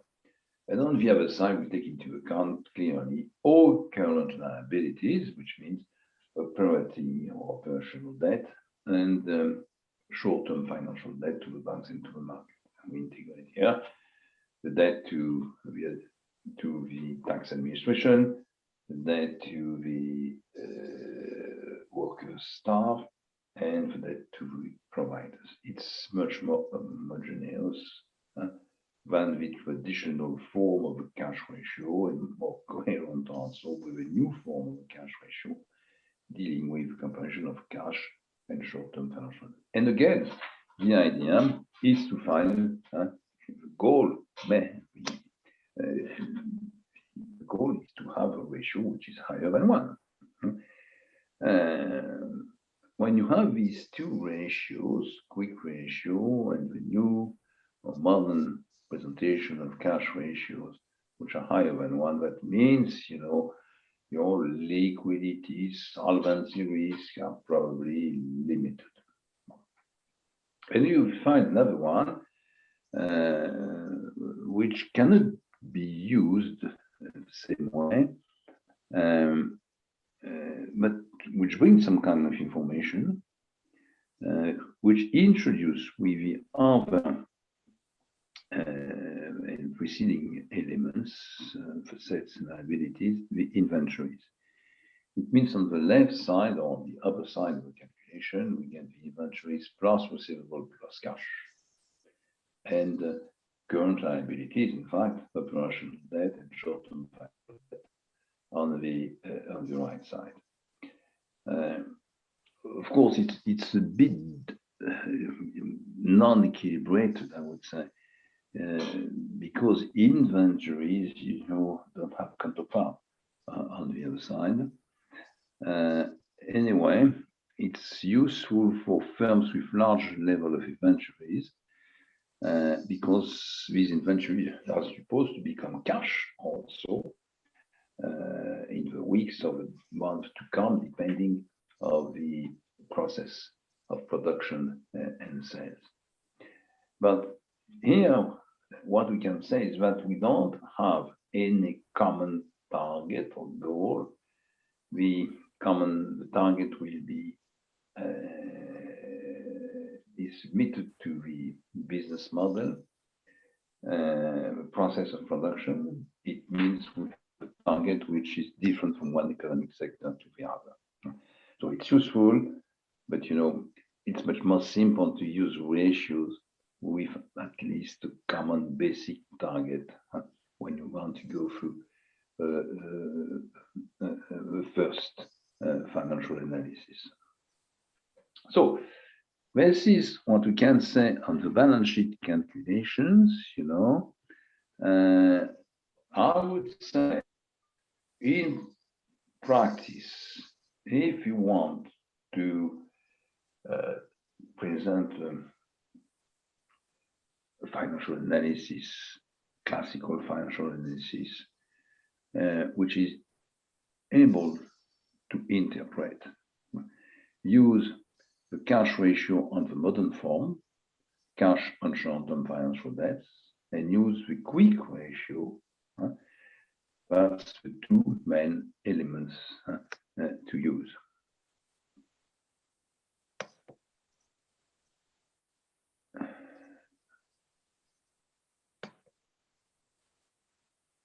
So I try to show you now a second slide, which is based on interests, on income statement calculations. And in income statement calculations, you find mainly two ratios. The first one is a ratio on interest coverage, which I'll call here interest coverage 1. You will find it in Burke and DeMarzo also, and you have a short explanation, page 39, 39, which can be very useful for you. The interest coverage ratio is dealing with the EBIT and the interest expenses. In fact, it compares the EBIT and the interest expenses. And we have, common barrier for all economic sectors, which is the first analysis, of course. Its barriers are supposed to be 1.5 and 5.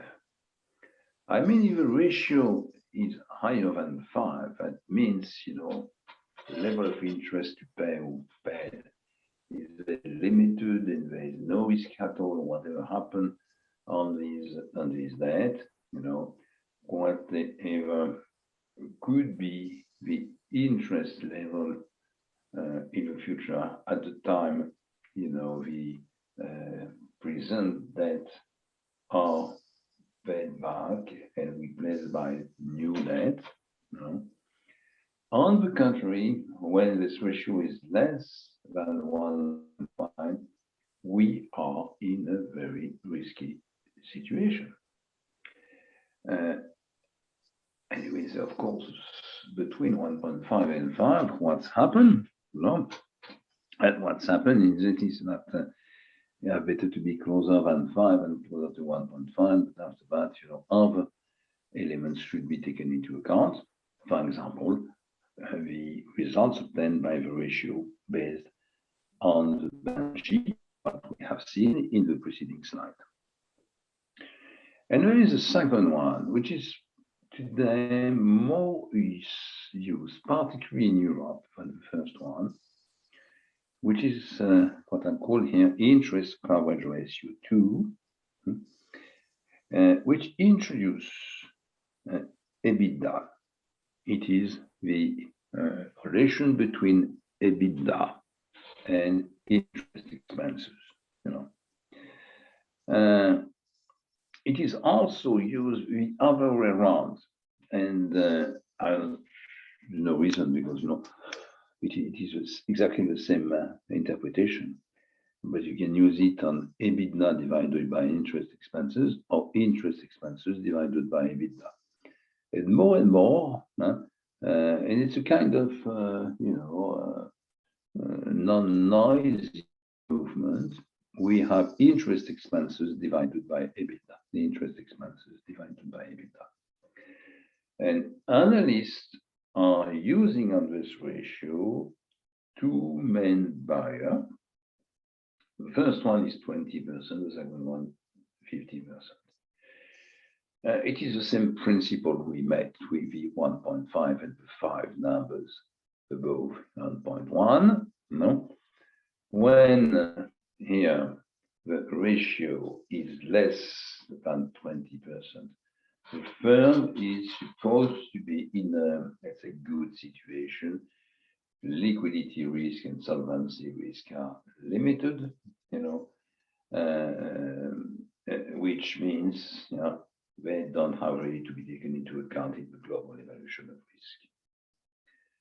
On the contrary, when we have more than 50%, the situation is bad, is very risky, and as we have many studies on that, on these ratios, made very often by central banks, it is admitted that 90% of the firm with 50% result for this ratio, 2 years in a row, will show difficulties of payment of the interest or repayment of debt, in the 2 years to come.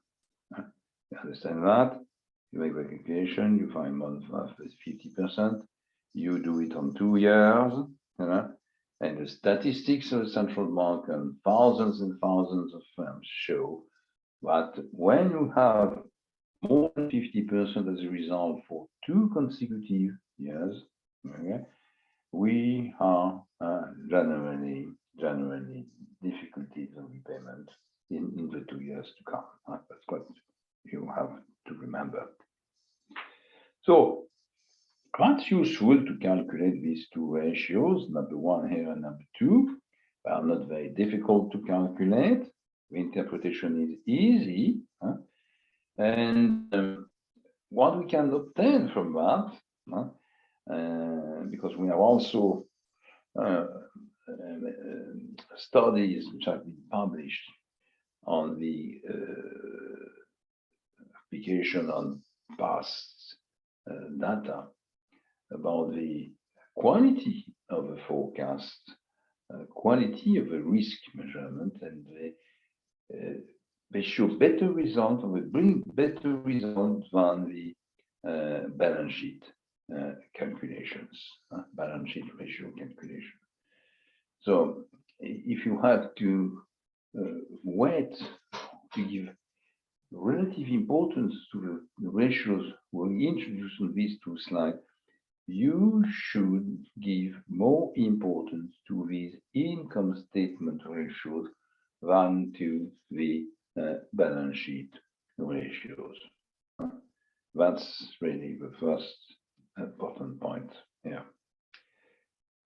You will see anyway that one of the next slides, we introduce the scoring function, and in a very large percentage of scoring function, we find the interest expenses divided by the EBITDA. That's very common right now. It's really the number 1 in terms of relative weights compared to the others. If you raise the question, what about the quality of the forecast? What about the efficiency of the analysis? Now I move to the next one. And this one is a bit more complex, because the next one is, and the one after also, is on, I would say, more modern approaches. And we have 2 approaches which are connected, but which are also different, which are what we call scoring method and rating approaches or rating. Okay. For the score, the goal, is to obtain, it is point 1 here, is to obtain a grade which is accepted by the lenders, banks, markets. These grades are taken into account to calculate the debt capacity of a firm or the issuer, because it can be used also for the public entity like the city, for example, and or the level of the interest rate.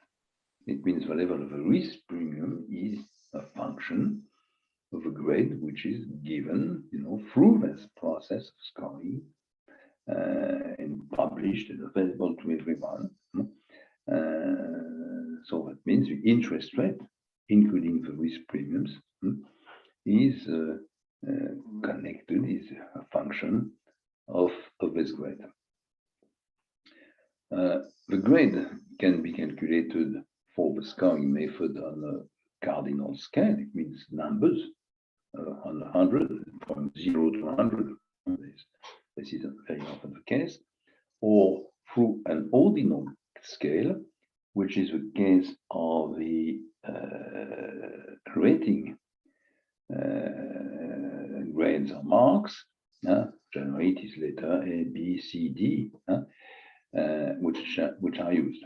It's not exactly the same kind of approach, but it's very similar. Scoring methods Number 3. Scoring methods are based on a function including 7 ratios, not functions, there is no n, 7 ratios, okay, and weights. These elements are found using past data.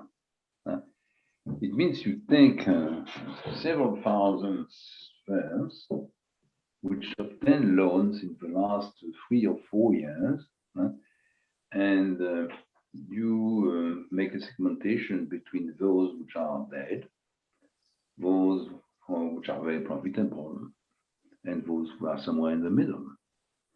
And you try to characterize each category through a few ratios. And you give weights to these ratios. Weights are a signal of importance. And it is possible through statistic analysis, what we call discriminant analysis, which is a very simple technique, and you are supposed to see that in your course of statistics. You arrange them into a function. This is what you see here on point 5. I gave you an example function. You find the grade is S here on the left side, which is equal to A, which is a weight, and the sum of the weights A plus B plus C plus D is equal to 100%, of course. And you find the ratios which are supposed to be discriminant in the risk of a firm. I mean, I take all these firms, thousands of firms. Yeah, I have 3 segmentation in 3 groups, and I want to find the ratios which allow, with the knowledge we have right now, or 3 years or 4 years after, of the risk, real risk at the time we obtained the loan. And through discriminant analysis, I identified these ratios, and I am able to identify also their relative importance. It means their weights A, B, C, D in that case. And you see that it is a function of ratios, and you find here a large number of very frequent ratios in these functions. Interest with interest divided by EBITDA. We have seen this ratio a few minutes ago. Operating working capital on sales. We went through this ratio last time in session 2. The long and medium-term financial debts of a total equity. We'll see that in one of the following slides, dealing with risk, financial risk, and debt. And we have also cost of wages and benefits to the staff divided by the level of sales, which is also one of the main elements of explanation. Because Q is what we call a residue in statistics. Okay, so this is a formula. You get a grade S, okay, and the grade is between 0 and 100, and the grade can be ranked on a scale between 0 and 100. And you know by experience that, for example, grade 65 is acceptable, a grade of 85 is very good, but a grade is 40 is under the average, and 25 is not acceptable at all. So we have scales, and we are able, to give an opinion using the scale for each grade. If you come back to point 4, you understand that central banks, commercial banks, do that very often now, and that many companies also, I mean non-financial companies, design their own function, taking into account their own business model and the characteristics, for example, of a customer group.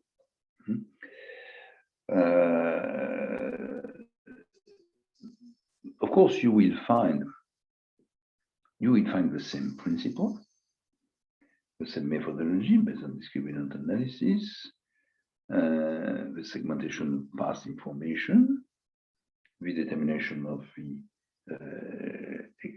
best ratios, the weights, and so on.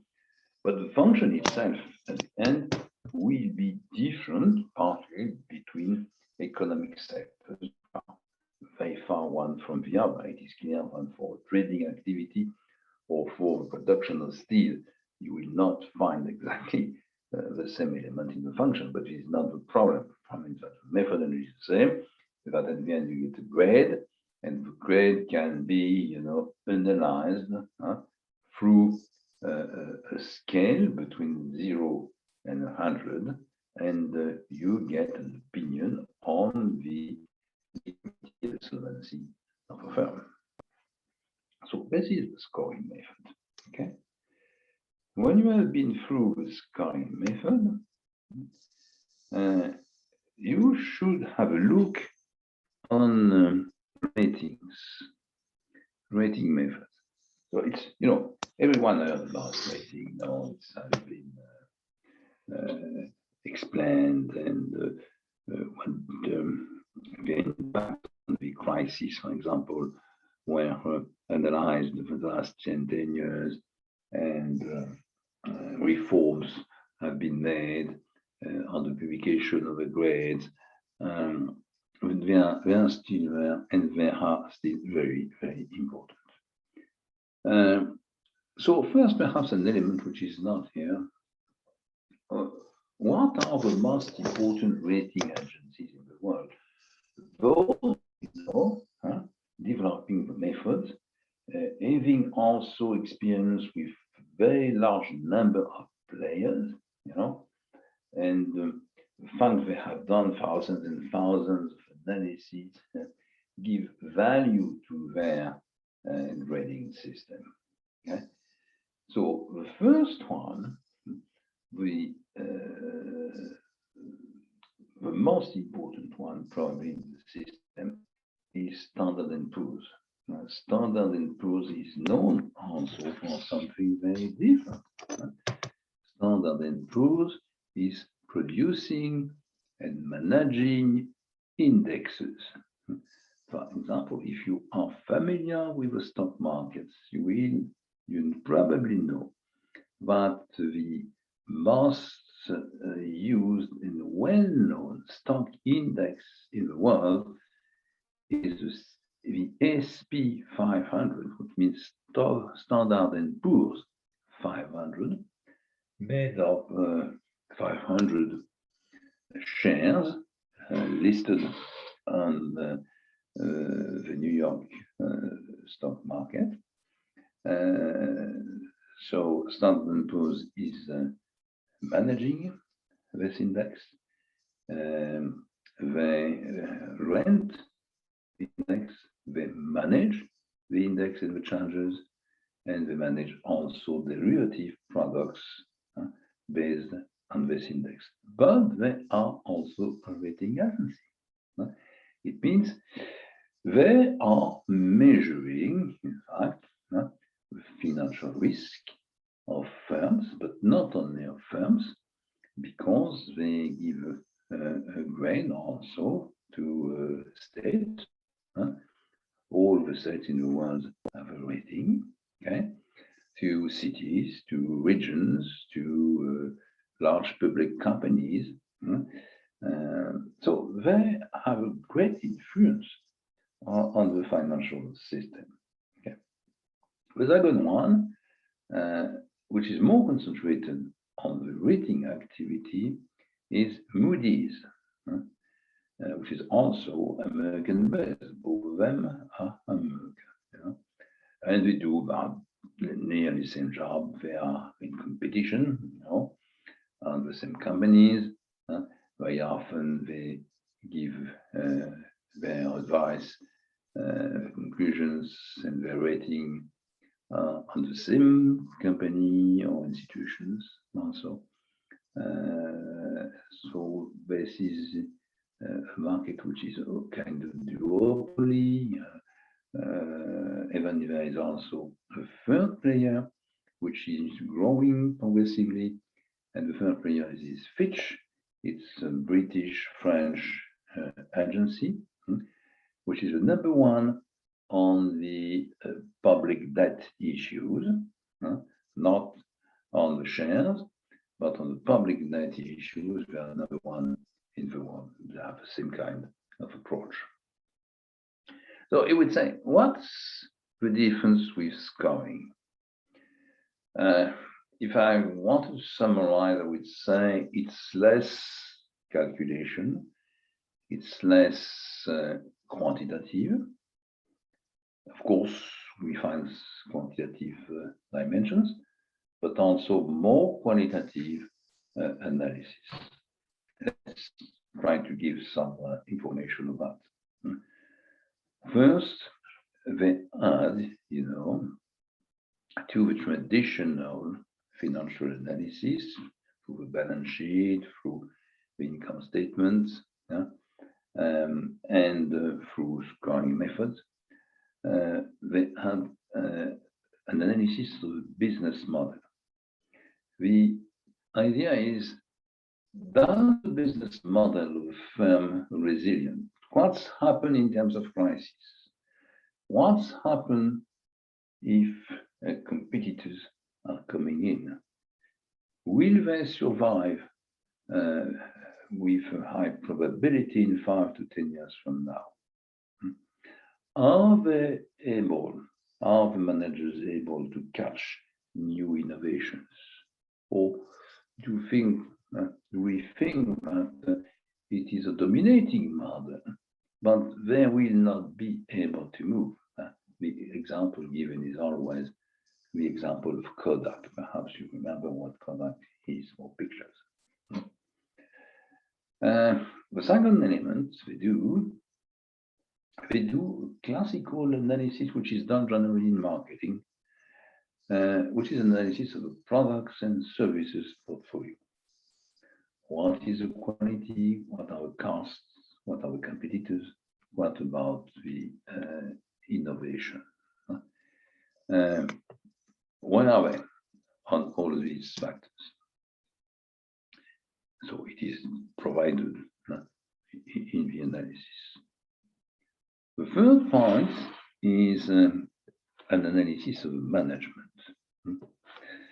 The management quality analysis is developed. It means, for example, the long-term vision. How do the CEO and the board see the targets, the strategy in 10 years from now? How do they see the main risk? Are they able to manage difficulties, and particularly unexpected crises? We can meet the team of Standard & Poor's, of Fitch or Moody's. We can meet the board of the company and give them a call, a case study, in fact. Like the pandemic is coming now in 3 months from now. What do you do if you get the information now? What do you do if you don't get the information? In case you get the information, what will you do to prepare? In case you don't get the information, did you make the hypothesis that one day an unexpected crisis can occur? Are you trained? Do you have a crisis team? Did you analyze the past crisis and you have a plan to survive? So this is done by interview, of course, by meetings. It's not a function. It's not a ratio. Okay. But that means that also, and this is point 3, but in case of a rating analysis, of course, the classical financial analysis and the scoring method are used. But we take into account also the business model, the resilience, the portfolio analysis with its weaknesses and strengths, quality, cost, competitors, innovation. But also, and perhaps this is the most important point for large multinational worldwide companies, the quality of management, their long-term vision, and their capacity to react to unexpected crises. And after that, the final rating, which is given, final rating, which is given to a company, is not the result of a calculation. It's not the average of a grade given to the business model, another one given to the quality of management, another one given to the portfolio of services and products, plus the grade obtained by a scoring method, plus the consequence, the conclusions of the ratio analysis.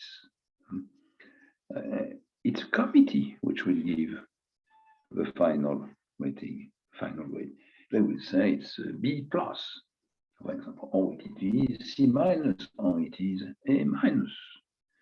But this will be done, after presentation of all the elements to a specific committee which is in charge of the grades, discussion between their members, So it is not a result of a calculation. It is an opinion of a committee taking into account all these quantitative and qualitative elements. It's very different from a calculation of a ratio or of a scoring grade, even if these elements are part of the data collected and brought to the committee to, at the end, try to agree on a common opinion. And the grade, rating is an opinion given by the special committee in charge of the determination of these grades. So we found, in fact, different methods, What we should also remember is that in terms of liquidity and solvency, but it's true on many other risks, the zero risk doesn't exist. It means even if a company or a state, and now there is a very small number of them, are A plus, it doesn't mean that risk, liquidity and solvency risk are zero. It means that the probability they cannot pay in the short term, on the long term, the interest or the amount of the debt itself has a very low probability, something like 0.001. Okay,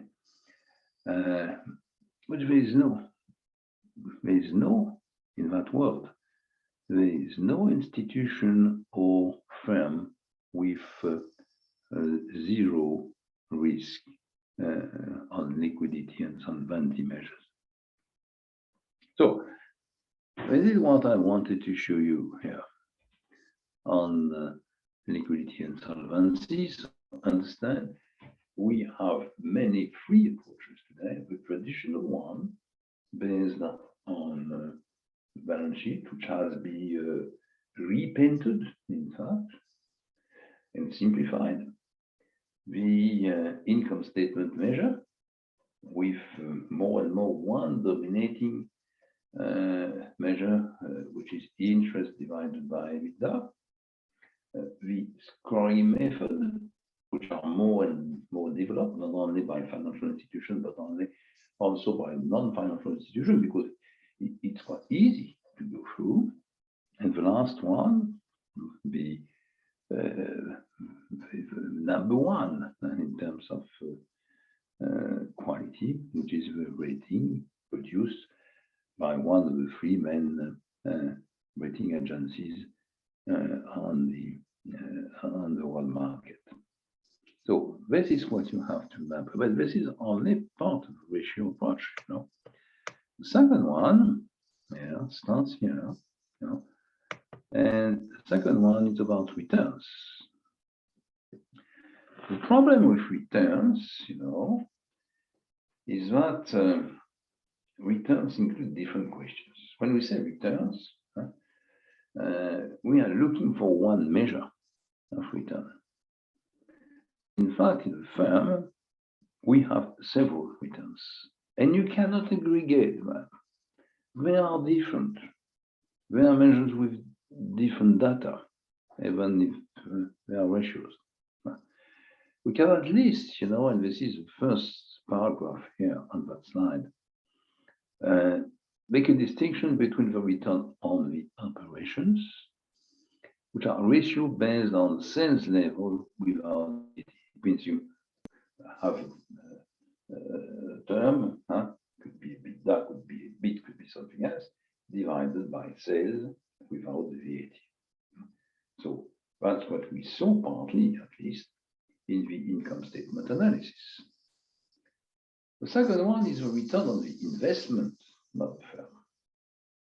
And the question and the interesting point will be, we can measure investment returns through financial analysis, because we already know that we can measure investment returns through discounted cash flow investment criteria. And the answer is yes. The answer is yes, because we get in the accounting system all the elements of the investments, and we're able to measure the cash flows and to compare cash flows or EBITDA to the level of investments as they are available in the accounting system. The question will be to find the right elements, not to forget part of them. Question will be of the value of these elements, gross value, net value, why. And at the end, it will be to compare the result of this approach through financial analysis to the results obtained through the application of investment criteria. The third point, is the return for shareholders. And return for shareholders, you have two tendencies, two ways. The first one is, it's simple, we can measure that through the balance sheet. We have a net earnings return and the total equity. And the second one is, if you say to an individual shareholder that the return of its portfolio is equal to the net earnings of the company as invested in, divided by their total equity. So I don't care about that. What I want, is to understand what is the amount of a dividend.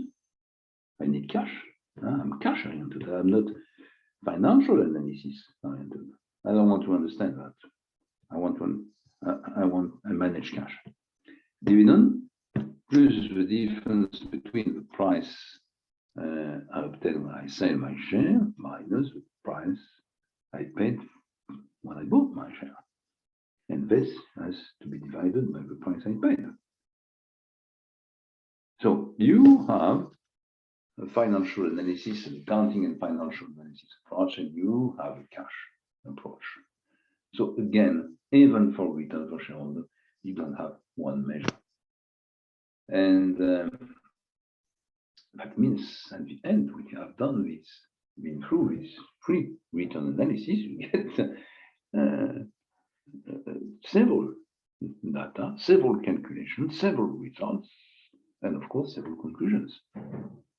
And it's still possible to think that the return of variation is okay, but the return of investment is not, and return of shareholders is also okay. So what do you say? There is no global conclusion. You have a conclusion, returns, kind of return by kind of the category, return by category of return.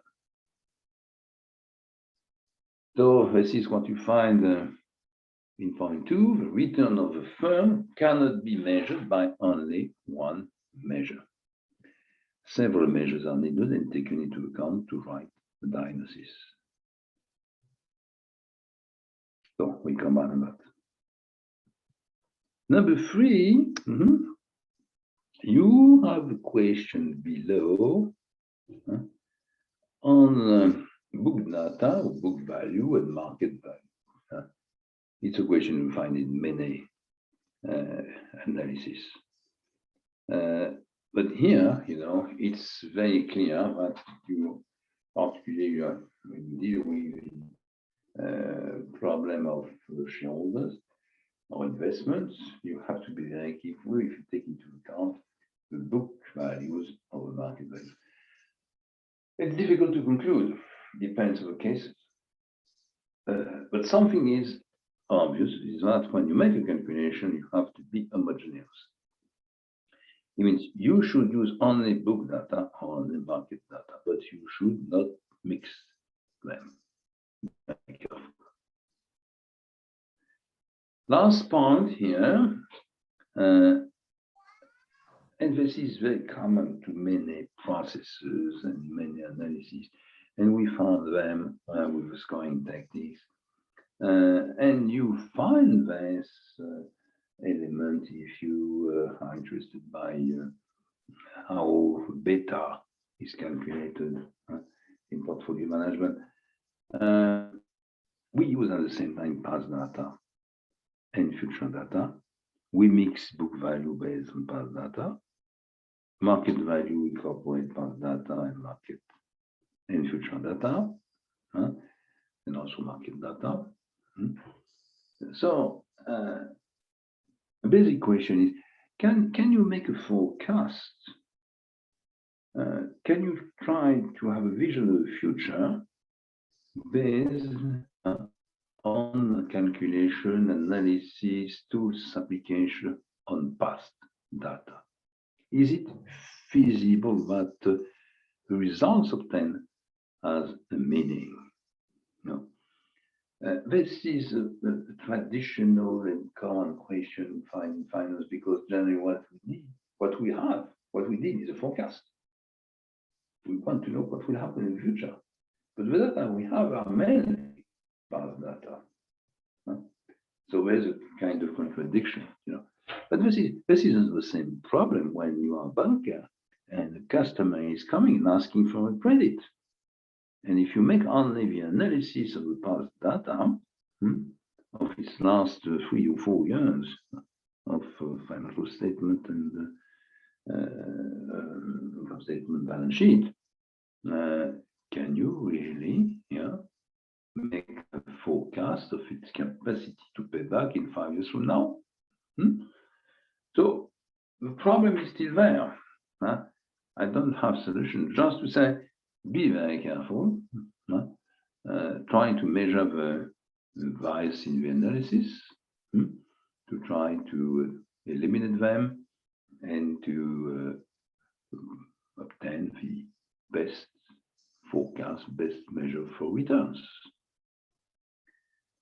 So this is what I wanted to say to introduce returns.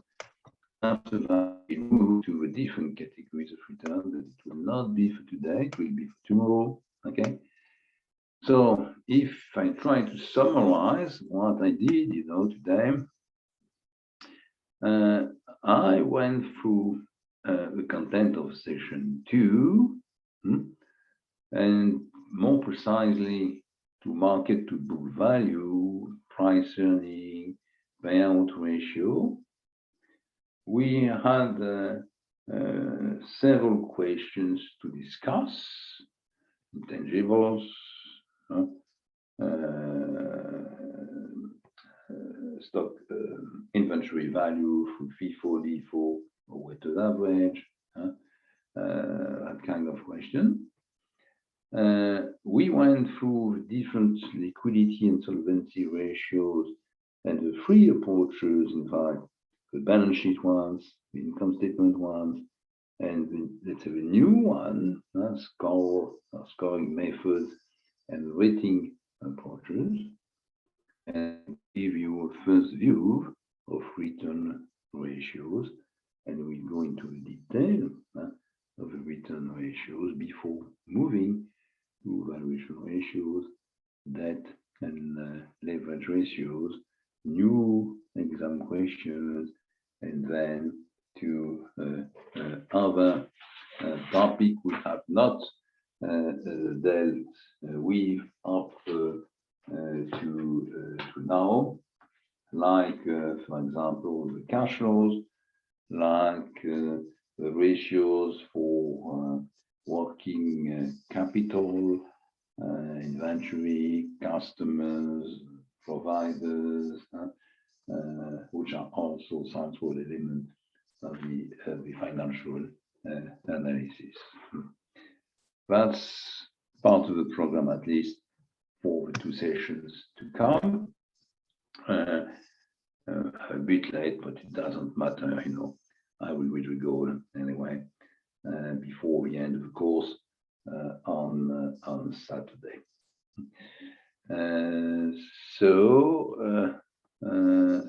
I've finished for today.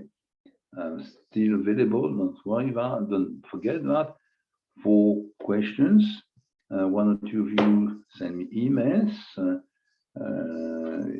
You are all free to send me emails, messages, questions.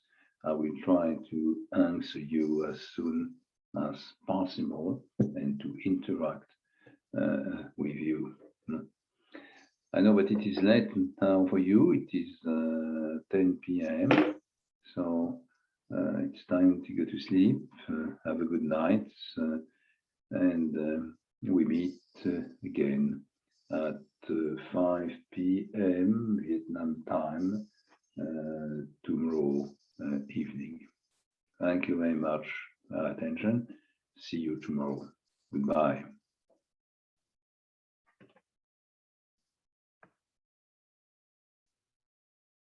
Goodbye. Thank you, bro.